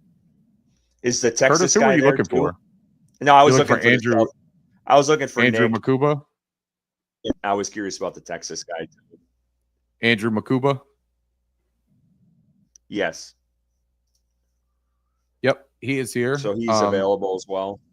I think the one thing that'll scare people about Andrew Makuba is his frame. He's a little bit slight, 190 pounds. Yeah, that's tiny. But he's a playmaker. I mean, he is a big-time playmaker. You talk about a ball hawk, and he doesn't – in run support, this dude doesn't play like he's sub 200 pounds. This dude is fearless. Like, he comes in and he cracks helmets, man. Like, this is a real deal safety with a safety mentality. I like Andrew Makuba a whole lot. I do think that the safety is a position to look at. We already talked about the importance with Evero's system, right? So I think that we passed on Will Johnson. I think that you do have to look at something with that secondary. You've got some other cornerbacks too that I think who's the top corner available right now? Let's see, Azariah Thomas. I think he would be gone before that, but this is another guy. You talk about what Will Johnson brought. This is a good guy with a lot of great size. You'll see comps from Renardo Green, who was the Florida State player last year that went to San Francisco, had a really nice rookie season. But you'll also see high-end comps to guys like A.J. Terrell for him. He's a really good man cover, good tackle, great size, good speed. Again, young guy, too. I think he's under 21 years old right now. I think he's like 20 and a half. So that's an intriguing guy there who fits the mold, 6'2", 198. You talk about Evero's preferences, and if Mike Jackson is no longer on this team, I could 100% see them being intrigued to go that way. What about that Maxwell Hairston? Didn't have a terrific year this year, I don't think. A little bit slight, but good ball skills. He doesn't get tested all that often. You can see in 2023, he had 5 interceptions, got thrown to a little bit less this past year. You can see that 22 targets only, allowed 12 receptions. Damn, they did not go his way. They did not throw it towards him, man. He's solid. I'm not as high on Maxwell Hairston as some people are. I believe that he's my 9th ranked cornerback in this draft. I have guys that are still on this board I have ranked ahead of him. Alfred Collins is another guy on the interior that I think could be thought of because he can handle that nose technically if they want him to. This is probably the best run defender in the draft after Mason Graham, in my opinion. Josiah Stewart is another edge, small edge, but man, bottle of lightning. Deion Walker, a lot of people like. He's my interior defensive lineman, 12. This is the gigantic dude. He's like 6'7", 340 pounds. But with a guy that is that size, he plays with that kind of leverage and that pad level. You see him very often, man, as large as he is. he can be handled one-on-one because of the fact that they get hands where they're supposed to and they get him early. Doesn't exactly have the most explosive first step, but also he's 6'7", 340 pounds. So like, even a semi-explosive first step for a guy that size is going to be terrifying. I just have guys that I have ranked well ahead of him. Even Jordan Phillips as a nose tackle. David Walker is a draft crush for me. 58's rich, but I'm hoping we can talk about him at the next pick. So if it were me, right. I'll throw out my couple of names, and then you guys say what you think. I like Nick Emanwari, Azariah Thomas, or Derek Harmon would be my three that I would go with. My favorite of the ones we talked about is Derek Harmon. Oh, go ahead. Derek Harmon is my favorite at this spot. I'm cool going with Derek Harmon. I trust Ricky. I personally would probably go safety or corner here, because there's a couple on the board. When's our next pick?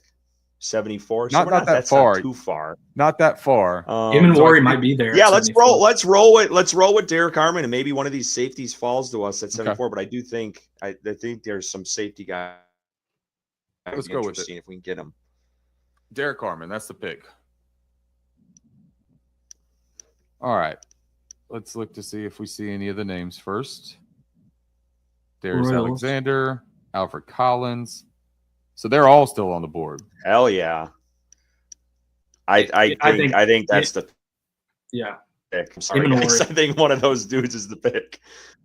And the only thing I'll say here with Emanwari at pick 74 is that it's likely very unrealistic that he's going to be there at 74. So as far as what is the likelihood of this draft coming to fruition, probably pretty damn low. But we're just kind of playing what they give us, right? Like, so I think you can feel okay doing it, right? Oh, yeah. Ricky, what do you think him over the Texas guy? Do you have him over? I do. I have Emanwari as my second ranked safety. I have Malachi Starks, Nick Emanwari, Xavier Watts, and then I go Andrew Makuba at 4. And I'll say, man, like Nick Emanwari, I just feel like is another one of those chess piece type players where he is fully capable of playing single high or two deep. I think that he is a terrific box defender. I think that he can cover the slot, although I will tell you his fluidity isn't exactly his strong point, but his footwork is okay. He doesn't have like heavy feet necessarily, but I don't think that's like so. Is he like part. The big nickel in Evero's defense? Is that? I think he could. Yeah, I absolutely think he could play star. Yeah, I like Nick Emanwari, and I think that they would be very intrigued by the playmaking because that's the other thing. This dude is a playmaker. We talk about taking the ball away. We talk about turning it into points and all of those things. I mean, that's what Nick Emanwari can do. So, and Andrew Makuba is the same way. But you can see here, I mean, this guy is a tackle machine, right? Mm-hmm. Coverage stops 6. Touchdowns allowed 0. Too, didn't he? He had, and at least one pick 6 that I can recall, but I think he had 2. He had 4 interceptions on the year. He allowed a 37.1 passer rating. I mean, this is an impressive dude. And you look at the slot or the alignment snaps that he took, he's in the box for 414. So he played much closer to the line this season. But you look at past years, 276 in the box, I say we send that shit in. Go Emanwari. Agreed. All right, let's do it. Wait. Oh, you already did it. I just did it. Someone asked about Tez Johnson. I was just curious if he had went. Someone asked, so I was like, okay, so Bloody says, after we take Nick, I would like to trade up if Tez is still on the board. He is exactly what our wide receiver room needs. Yeah, let's take a look at those wide receivers. He is not here. I think he's gone. Yeah, he's gone. He's gone. Ricky White. Jimmy Horn Jr. I've heard about. Jimmy Horn, LeJonte Wester. Ty Felton is a guy that I really like. You want to talk about Yak? Ty Felton's a really good receiver. We know why you like him. Because he's got that beautiful red M next to him. Fear the turtle, hell in a shell, baby. Let's see. Now, hold on. I want to see. All right. So this is intriguing, guys. Look at this for a second. Jared Wilson is the top center prospect in this draft, like by far. Send it. But wait 1 second, damn it. Wait 1 second, damn it. There are a couple other guys that are intriguing to me. David Walker is one of them. David Walker is a redonkulous pass rusher as well. Ricky was talking about this guy last week. Now look, FCS school, right? Central Arkansas, 6'2", and he actually weighed in, I think, or measured in a little bit around like 6'1". The 260 is legit. He is a strong guy. You watch his tape, man. His tape is overpowering, but he's got the quickness. He's got speed to power, power to speed. You see the grades there. And again, FCS, so the competition level is always going to be questioned. Ricky, I want to know if O2 is there. Is O2 around? O2? Oh, yeah, I bet he is. We're getting in O2's range, I think. I don't know how they have him ranked here on PFF, like as if a linebacker or a edge. Yeah, O2. O2 is still there. Yeah, we could probably wait a little bit on him just based off their board. Because we have picks. We have picks after this. We have pick 112, I believe. 140. Yeah, so we have 112, and then we go into 140. If you wanted to wait on edge, guys like Elijah Roberts, I'm also high on. I like Elijah Roberts, good bill. Antoine Powell-Ryland. Davion Jones, I like him. I mentioned him last week. He's still there. I don't know if you were a big fan of him, but I liked him. I like him okay. Let's look at running back for a second. DJ Giddens, I like. Damian Martinez, Brashard Smith was a little bit of a darling. I don't think there's anyone there that I would take at this juncture. What about tight end? Let's look. Terrence Ferguson, I'm a big fan of. Mitchell Evans, solid. Jackson Hawes, probably one of the better blockers in the entire draft. I think that he's interesting. Oronde Gadsden the second is a guy who's a purely receiving threat, but a very good receiving threat. This name, Jalen Conyers, has come up a lot. I think just off precedence, you take that Iowa tight end, you just send that bitch in. You know that thing. You know he's going to work out. Luke Lackey. Jared Wilson at center. Who's there for? Yeah. Let's see. My guy. Jacob Parrish. That's my absolute. Yeah, that's your guy. I love him. I absolutely love him, man. I think he's terrific. Dorian Strong, I'm also very high on. Dorian Strong fits a little bit more of the physical mold for Ev. I believe he's about 6'1", a little bit slight, about around 190. Really good in man. Showed his chops in zone. This is a ball hawk to an extent as well. He can force some turnovers. You see 2 interceptions this year, 3 last year. Pretty good coverage guy, man. I mean, you look at that, allowing a 61.6. If I can jump in quickly. Yep.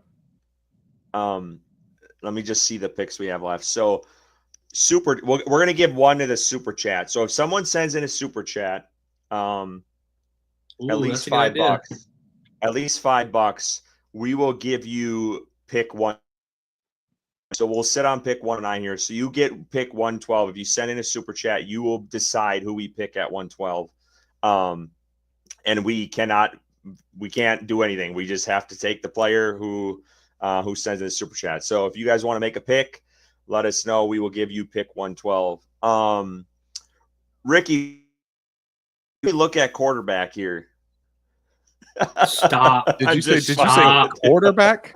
I'd rather take a fucking kicker right here. I'm kidding. Oh my God. I would take a kicker here before a corner. So for me, I've got it's a 3-way tie for me right here. Between Jared Wilson, David Walker, and Jacob Parrish are the 3. Okay, actually, man. Farmer's out here. I love Joshua Farmer. I absolutely love Joshua. So do I. Ricky, I need you to talk to me about Parrish. I don't know anything about him. You're saying you love him. And man, we're in desperate need of a cornerback too. So talk to the people about Jacob Parrish. So here's the fun thing about Jacob Parrish for me, Bryson. He's played all outside pretty much his entire career, right? He can play in the slot, but he's an outside corner. Now, the reason I bring up that remark is because he's 5'10", but he's 198 pounds. And I believe he weighed in actually at like 198 or 197. So like it's accurate. It wasn't a fake thing. just under 21 years old right now. He's got long arms. This is a press corner. Like he excels in press, and he is physical at the line of scrimmage. He's got great hand placement. It's quick with his hands, man. He will disrupt a route from the beginning. Now, he is also a track athlete in high school. So if he hits you with those hands and you're able to get through it and you get past him, he has terrific recovery speed. And he uses his length, and the timing of placement when he uses his hands is ridiculous, man. He breaks up so many catches. When I talk about sticky in coverage, that's exactly what Jacob Parrish is. This dude is on receivers' hips almost any time you see. Even when he's beat by like a step. Like he is really close on you. My comp that I've given him, which is extremely lofty, and I'm not saying that he's going to reach this trajectory, but his play style and who he reminds me of is Trent McDuffie, the corner that plays at Kansas City right now. Very physical. Edgar Salmingo Jr., my co-host of Draft Crush and our good buddy, has said called him fearless when he watched the clips that I put up. He just said he plays so fearlessly. Like if he's beat, he still believes in himself and he goes for it. I think Jacob Parrish could play nickel. I think he could play outside. That versatility, I think, is extremely intriguing because he has great change of direction. So his ability to play nickel, I think, is a real thing. It's not, he doesn't need that boundary as his like safety net. Ricky, you got to send me the clips of this guy because not many corners wowed me at the Senior Bowl whatsoever. Yeah, so this guy is the one that had the one rep on Jalen Royals where he got in there and knocked it away from him. Even when Jalen got that one step, he recovered and got in there. I mean, Jacob Parrish, he had the interception, or he had the breakup in the end zone. There was a throw that went to a receiver. A receiver had it in his hands. Jacob came in, laid the lumber, knocked it out.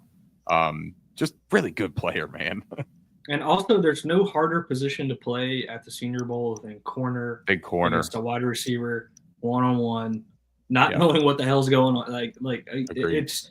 I'm not surprised. I'll just jump in here and say, and Dan Morgan has said this, and I know we're not going off of that, but I don't know how Farmer is still here.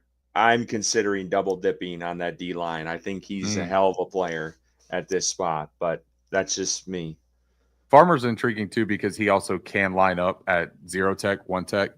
He did it a lot at Florida State. He's got, man, you talk about hands. Like we just talked about it with Derek Carman or with a couple of these other guys. But Joshua Farmer, you just watch the way he pushes and pulls. The guy that everyone fell in love with, Willie Lampkin, I've got a clip actually on a cut up of Joshua Farmer that I just put together. I haven't put it out yet.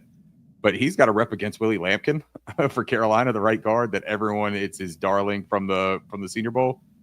Absolutely throws him like a rag doll, moves him directly out of the way and still makes the play. And it's at the goal line, guys. Like he didn't have a lot of room for error here. He grabs this little fella and just tosses him and it gets the running back.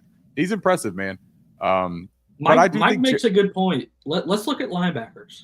Let's look at linebackers. We haven't looked at those. And that is going to be a position of need. So Jack Kaiser, I have ranked relatively high. I'm higher than consensus on him. An older player, but about as solid as they come, man. You talk about a really good run defender. You talk about great diagnosis, communication, being in the right place at the right time.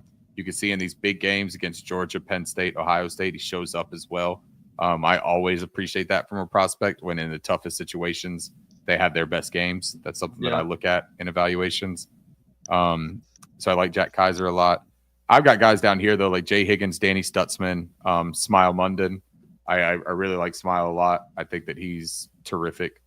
So linebacker is potential there. I don't know that necessarily any of those guys really move my needle to go over Jared Wilson, Jacob Parrish. I don't know, man. What do you guys think? Jared Wilson's really intriguing, though, because we didn't get a long-term center solution last year. And That's he's true. the only center in this center. draft. I was intrigued by that. I said send that in 10 minutes ago or 20 minutes ago. You did. However long we've been on this. Yeah, Jared Wilson would be the center. Listen, I'm not sold with fucking Cade Mays at center.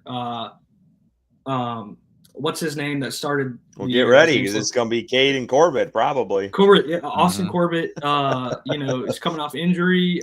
Corbett's a free agent, right? He's not under contract. Yeah, This upcoming season. So, taking Jared Wilson here, I am not opposed to at all. And he gets my vote. Jared Wilson gets my vote. All right. Well, you guys got it. Let's go, Jared Wilson. All right. That brings us to pick All right, 112. so we do have a super chat. We do have a super chat. It didn't meet the threshold, but I will throw it up here. Ray Mitrius, how you say that? 199. We appreciate it. There you go. Love the content, fellas. Load up the front seven. Appreciate it, Ray. Yeah. Mm-hmm. Cheers, Ray. Cheers. Show the Panthers logo. Cheers. And that's not how. Okay, here we go. Curtis is drinking milk, boys. He's drinking milk. So again, I'm throwing this back out there. Super chat, $5 or more, and you get to make this pick. We'll kind of go through the prospects. If someone does that, we will let them pick. But let's kind of talk about some of the guys that are here. Ricky, I do think it is. Yeah. I think it's worth at least looking at the running back position again, because I do think Carolina might go and get someone this year. Yeah, I agree. I like DJ Giddens a whole lot. DJ Giddens is a really good running back. Great contact balance, explosive, got some wiggle to him, good size to him. I believe he's almost 6'2", 210 pounds. Good out of the backfield, can catch the football. You can see here he had 20 receptions, 30. So 50 receptions in the past 2 years out of the backfield. Brashard Smith is a receiving back that a lot of people are going to be really high on. He had a nice week at the Senior Bowl. I think that he's going to run pretty well. 5'10", 195 pounds. Explosive player. Damian Martinez is a guy a lot of people like. Jarquez Hunter. Basil Tootin, I believe is how his name is pronounced. Jordan James. I really like Jordan James. I think he's a really good football player. Ollie Gordon, I'm not as sold on. That's a guy that a lot of people like. He's the big dude out of Oklahoma State, 6'2", 225 pounds. Yeah, I don't think he moves. Favorite. Yeah, I don't think he moves all that well, man. He's an upright runner, and that's not my favorite. Farmer's still there because I think he's high on my list. I think that'd be my Who is it? Farmer? I had to decide right now. Yeah, Joshua Farmer's still there. Jacob Parrish is still there too. And Jacob Parrish is still there. And Farmer, I'll throw the name Antoine Powell-Ryland. I think he's got to be in consideration. And then wasn't there Elijah Roberts? Didn't I see that he was still here? Or did he go? Let's see. Did Elijah Roberts go? Oh, he went one pick before us. And David Walker. Damn it. Show me that Torrey Horton, the wide receiver. Oh man, Peebles. Yeah, tell me if Peebles is there too. Oh, Aeneas Peebles, yeah. Yeah. Torrey Horton, man, has just had some injury stuff, but you want to talk about ultra productive. I mean, this guy was going for like the NCAA record for, yards receiving, I believe in the Mountain West where he is. Vertical speed, he's got it. This is probably a 4.3 type runner, low 4.4 at the worst, 6'3", very slight, 185 pounds. I think that's probably generous. I wouldn't be surprised to see him weigh in closer to 180. Especially at the combine, if he's healthy. I don't know what the deal is with his leg injury. I've tried to figure out and get an update. Can't find anything. So I don't know if he's even going to be healthy enough to test. Let's look and see if Aeneas Peebles is there, because I love Aeneas Peebles, man. When you talk about an interior pass rusher, this is my he is. This is my interior defensive lineman 10. Man. Send it in. Send that shit in. We ain't wasting time. Small, man. And so it's gonna take some creativity, but I think that you look at a guy like Elijah Cansey. Remember the guy out of Pitt that plays for the Buccaneers? Smaller guy. He is very explosive like him. He's got a terrific spin move. The only thing I would have a hard time going Peebles over Farmer personally, because I think that you could run. I think there are real packages where you could see like a base front of Derek Harmon, Joshua Farmer, Derek Brown, and that to me is pretty terrifying. Well, and you look at it, who we picked. You look at who we picked too. Like you got Walker, you got your edge, you get your D lineman, and you have your safety. Like that is fixing the defense right there, and that's just in the draft. We're not even talking about free agency. Like that's That's massive. Right. And you see the good teams like the Eagles, right? What they do with their D line is that they just have a plethora of riches and they rotate them and they constantly keep pressure on you. And that's why they don't have to blitz. That's why they're able to keep their secondary a little bit more simple. And that was a huge thing for Fangio. He said it himself. The ability to keep things simple because of their personnel is what really helped him a lot this year as a defensive coordinator. So you could do that as edge rushers. APR, O2. O2's still there. Ja Joyner, I like a lot. Braden Swinson is a really good football player. Johnny Walker Jr. I think you run the risk of these two being gone for sure. APR and O2 are probably gone at the next pick at 140. But I will tell you another thing. These guys on the interior here, Josh Farmer and Aeneas Peebles, are likely gone as well. Mm-hmm. Well, Joshua Farmer, I think, is for sure gone. Peebles just has that smaller size that he could last. But Jamari Caldwell is also a guy that you could sit there and wait. And if you want to grab a nose, Jamari Caldwell is a terrific football player. And he's going to have a lower draft value because he's a pure zero tech. So he's going to have a lower value. But this dude right here, man, this is a legit football player. You talk about an explosive first step. He's got it, and he's 6'1", 340. He's intriguing. Show me those wide receivers one more time before we decide. Okay. Bryson is salivating for a wide receiver right now. This would be the guy that I would look at. Kyle Williams out of Washington State. Fast guy, good speed, good hands. Good route runner, like a really good route runner. And even though he's a little bit slight, he makes some really tough catches. I think that Kyle Williams is going to outperform his draft stock, like where he's drafted. But I don't know how he fits what the Panthers want to do. I think he fits perfectly. I think that he would be a really nice addition. I think he could play that flanker and move around a little bit, go in motion, create those mismatches, and take the top off with his speed. That's a guy that I like a lot. Ricky White is there. I think Ricky White's a little bit more of a slot guy. He's a really good special teams player, though, so he would offer you that. If you're going to look at a guy like Jimmy Horn Jr. or even LeJontay Wester, I think that you hold off. I don't think you take him here at 112. I think that's rich. I'm not really sold on any of those guys at this pick. I'm thinking, I don't know. Terrence Ferguson, the tight end. I do like Terrence Ferguson a lot too as a tight end. Good blocker and receiver. Physical guy, 6'5", 255. It'd be awesome if somebody sent in a super chat and made this pick for us because we cannot decide right now. Somebody made this pick for us. I like Joshua Farmer a lot. It would be hard for me to pass up on him, honestly. Mm-hmm. It'd be really hard for me to pass up because if you could get Derek Harmon, I don't think he's going to be here in the fourth. No. But I also really like Jacob Parrish, and we're going to need a corner, man. We're going to need a corner. My vote is Jacob Parrish. We've gone interior D line. We've gone edge. Yeah, but you need depth on that interior D line. Derek Brown's coming back. We got Harmon with a high value pick for Carolina. I'm thinking Jacob Parrish is my pick here.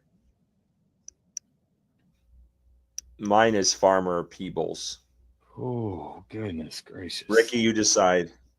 God damn it. That's such an awful thing. Unless someone sends a super chat within the next 15 seconds.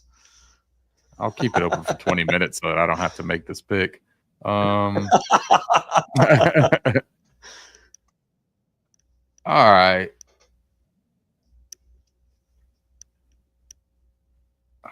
Man, this is just not as fun as I thought it would be to be making this pick right now.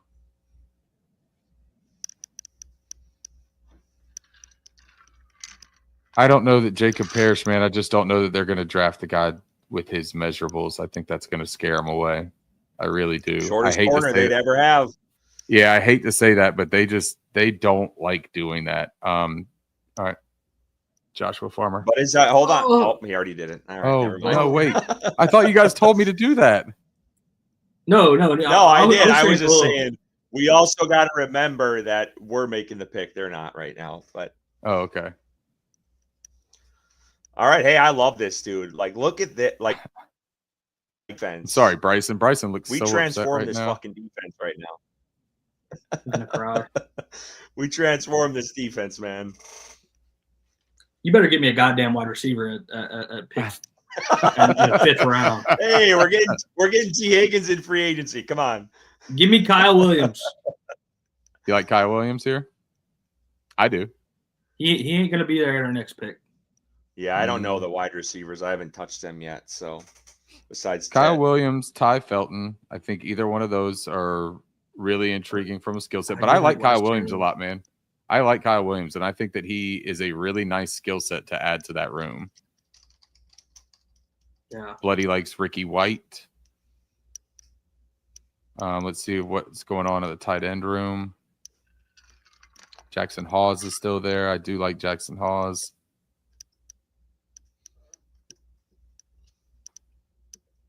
Just definitely more of a blocker, but you know what? If Ian Thomas is gone, that's exactly what you need out there with. You can't run. You mentioned his name. We might have to cut you. Oh yeah, sorry, 80. Fuck, what did I just do? You have to have a blocking tight end on the roster. What about if you're gonna Jackson get Hawes? rid of 80. I've heard some things about him. That's who we're talking about, Curtis. Sorry, I was replying to Edgar. So I went in and out here. Edgar likes Kyle Williams. He says he's a lot of fun. Kyle Williams, send that bitch in. Send it in. Bryson is owed a pick here because he wanted the corner, and we went Send with it in. our defensive tackle. So let's go with Kyle Williams. Hold And I on do once. think- Wait. Hold on. Oh, no. Can you see if O2 is still there? He probably isn't, but I'm just curious. He is not, because the highest ranked is 146, and I believe he was. Well, let's see. No, Yeah, he is not. Okay. RJ Never Oben, mind. I Ja was Joyner. curious. Ja Joyner, I think, is a guy that we could talk about with the next pick. I like him a lot. Good frame, too. That's the kind of guy that they would look at. Super long arms. So I think that's an intriguing guy, him and Braden Swinson both. But we're going to go and make not only Bryson happy, you're going to make me happy, too, man, because I really do like Kyle Williams. Let's go with him. Let's do it. Great pick. Great pick. I think here we do need to consider a running back. I really do. Or a kicker. Kicker is going to be right here, 229 and 232. Yeah. Trevor Etienne. Ooh, okay. Trevor Etienne. Again, the running back for Virginia Tech I like a lot. Now, he came from, I believe, was he a HBCU? Did he go to a HBCU before transferring, I think? Faisal Tootin did. Not sure. Good running back, productive, man. Yards after contact, you can see here. He's got a good low center of gravity, 5'11", 210. But he's shifty too, man. He can make you miss as well. Elusive rating, look at that, 143.2. Damn. Missed Hey, tackle bro, score, 62. Hey, bro, you coming? Oh shit. Okay, I don't know what to do here, boys. Can we see the overall rankings of everyone? Yeah.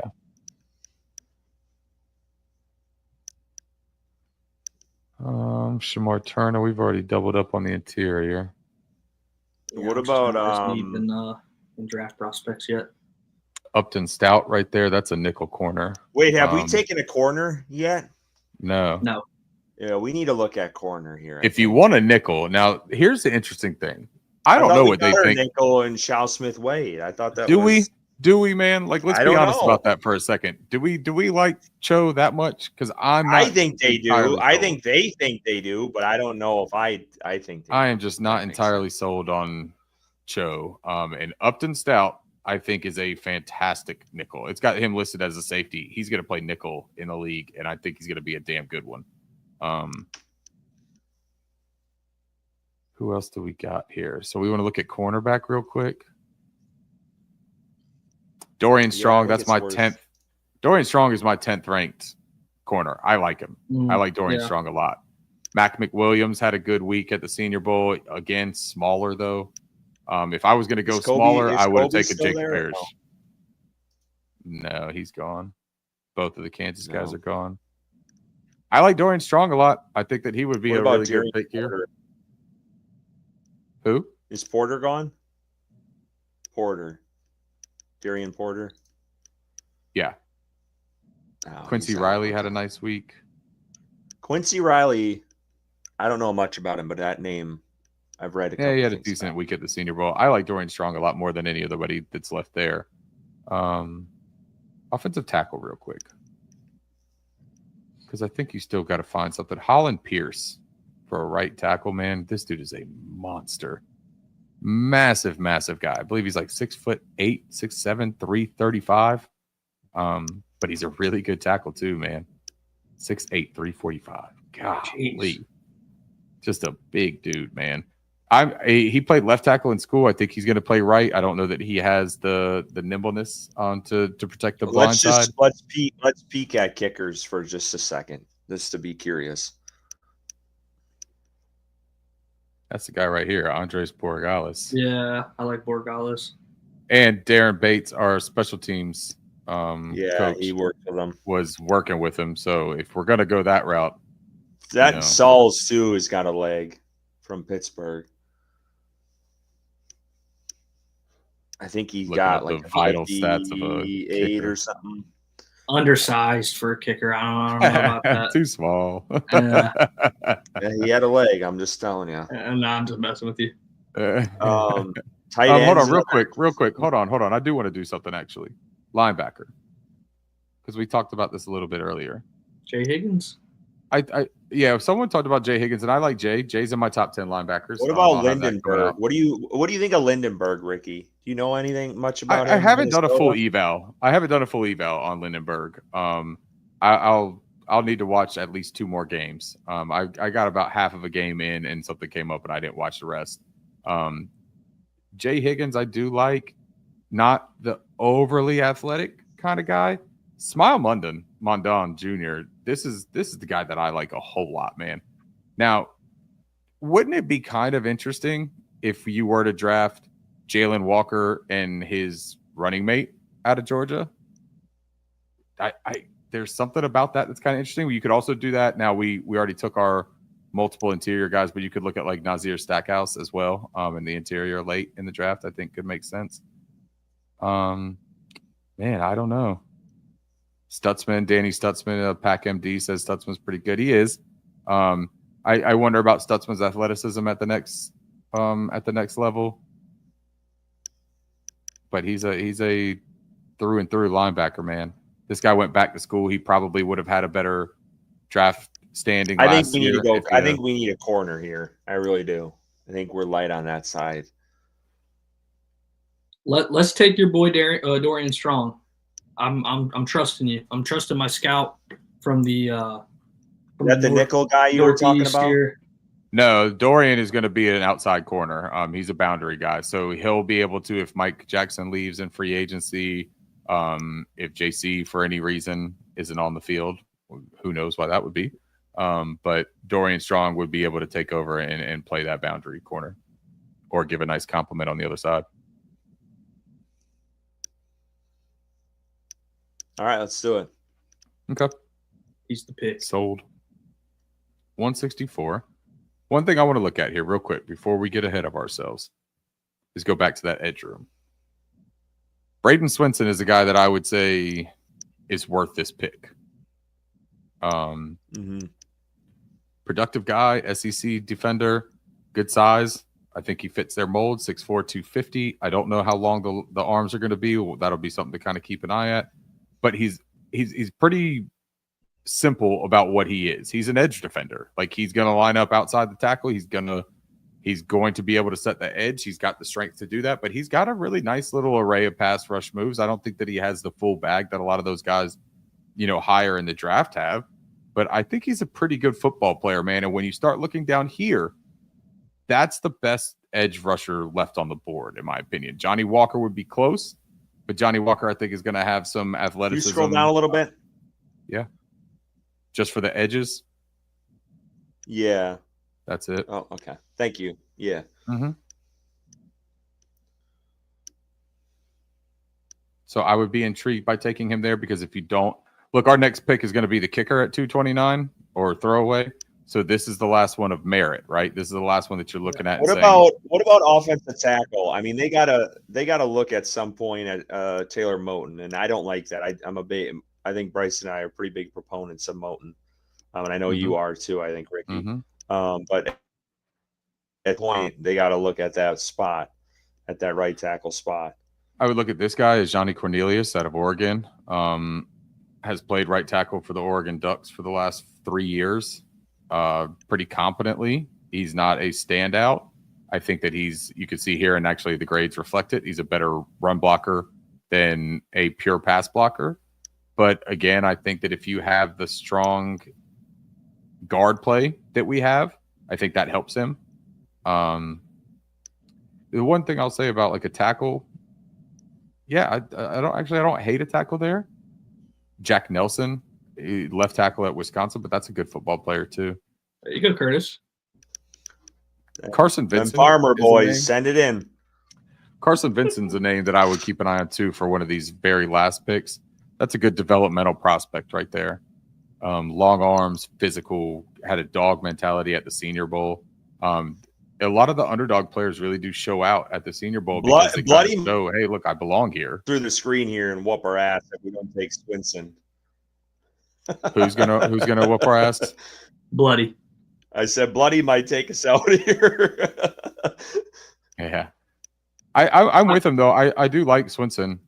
Yeah, I like Swinson here. I mean, I feel like these other guys were hoping make a difference on the field in a couple of years. I feel like Swinson can come in and make a difference on that. I think he gives you line, some depth, right? Yeah. I think he gives you some depth, and you got Jalen Walker, who's like the home run swing, right? Yeah. Swinson gives you kind of like that stabilizing force that still gives you depth at a position of need, and I think that he's got an argument for being one of the best prospects still on the board.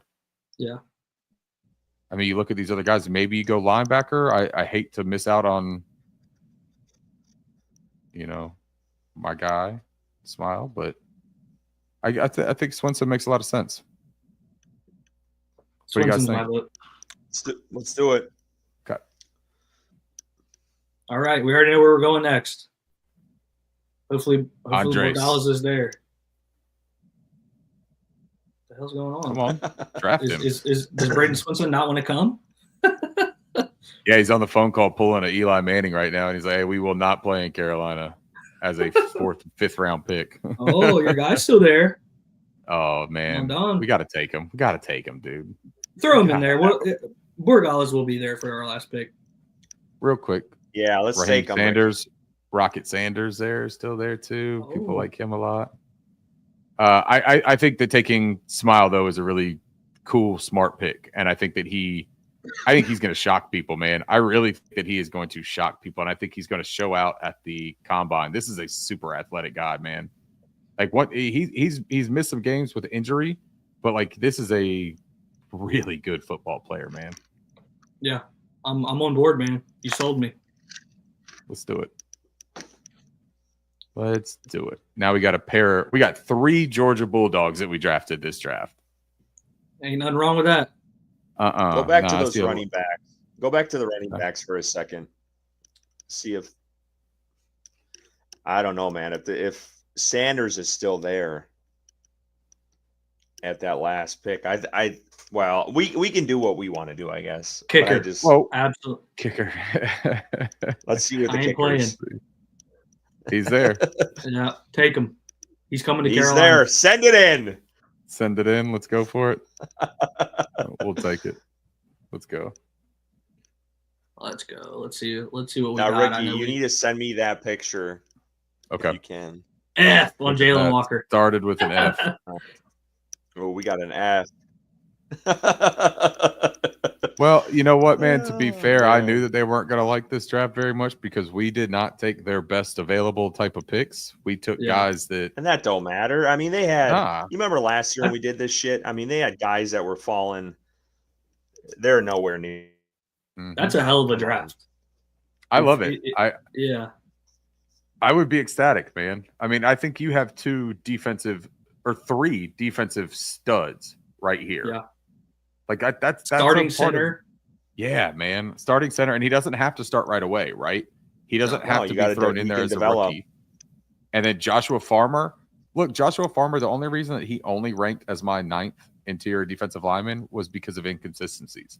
I think if you give him a little bit of time to acclimate, there's not that many players literally on that defensive front in the draft class that have better tools and better skill and better talent than Joshua Farmer. It is about consistency, and it's about doing the same thing over and over. And if he can do that, man, I'm telling you, I didn't see that many other than maybe Alfred Collins and Mason Graham that would take on double teams the way that Joshua Farmer did and still hold up and make plays through double teams. It is remarkable the strength that guy has. And he's got crazy length too, man, which really works for our 2-gap system up front. I think it's a knockout pick, man. Kyle Williams and Dorian Strong and Braden Swinson with those picks, dude, get out of here. This is a great draft. That's an A+. A+. No, I'll tell you what. We are going to get riff for the Jalen Walker. He's a love-or-hate kind of dude. Yep. Within Panthers Twitter. And taking him over Will Johnson is risky because Will Johnson is a pretty blue chip prospect, in my opinion. Agreed. And we ended up, but let's look at it for a second, though. If you'd have gone Will Johnson there, right? If you'd have gone Will Johnson, we saw who the edges were at that second pick. Jared Ivey, I think, was the best ranked edge on the PFF board. I don't know, man. Like, do you sacrifice that and you get Dorian Strong in the 5th and take that chance, or do you think that Will Johnson and Jared Ivey would have made a better combo? Tough, right? I like what we did. I know I was a proponent of Will Johnson at 8, but looking at how the board fell, getting a guy with some upside in Dorian Strong in the 5th, and then getting a prospect that's highly rated, consensus on that edge position, I think is what this team needs. And the board fell pretty good for us throughout this draft, and that defense is going to be looking completely different. After this draft, if this is what it looks like. So I like it. Yeah, I mean, think about what you did with that defense, dude. You added a bunch of hot motor dogs out there. I mean, Jalen Walker and Nick Emanwari running around out there like with their hair on fire. It is going to terrify opposing offenses. Those guys are really big time players, and they're dynamic. And what you look at this draft, when is the last time they drafted more than one Georgia player at a time? Like, right. And I get people that want to read into that, but I do think that's going to be a big proponent of what they do this year, is going out and getting players part of winning programs playing against tough competition. Mm-hmm. I like it, man. Good stuff, fellas. Well, I think we're going to leave it here. We do appreciate everyone tuning in, and we got about 600 people listening at 11 o'clock at night. So we do appreciate every single one of you. If you do not subscribe to our YouTube channel, I will shamelessly plug it at this point. Please do so. We would appreciate it. We want to thank everyone who joined in on the Super Chats, Zachary Hernandez and Ray. Appreciate you guys. Thank you so much. We'll keep doing this. I know we got free agency coming up here soon. We have the combine. We also have pro days. So we'll have a lot to talk about moving forward, and we'll revisit this mock draft we just did when we do our other one closer to the draft, when we get a better idea of what they're going to do free agency. But we want to just thank everyone for tuning in tonight. And as always, keep pounding.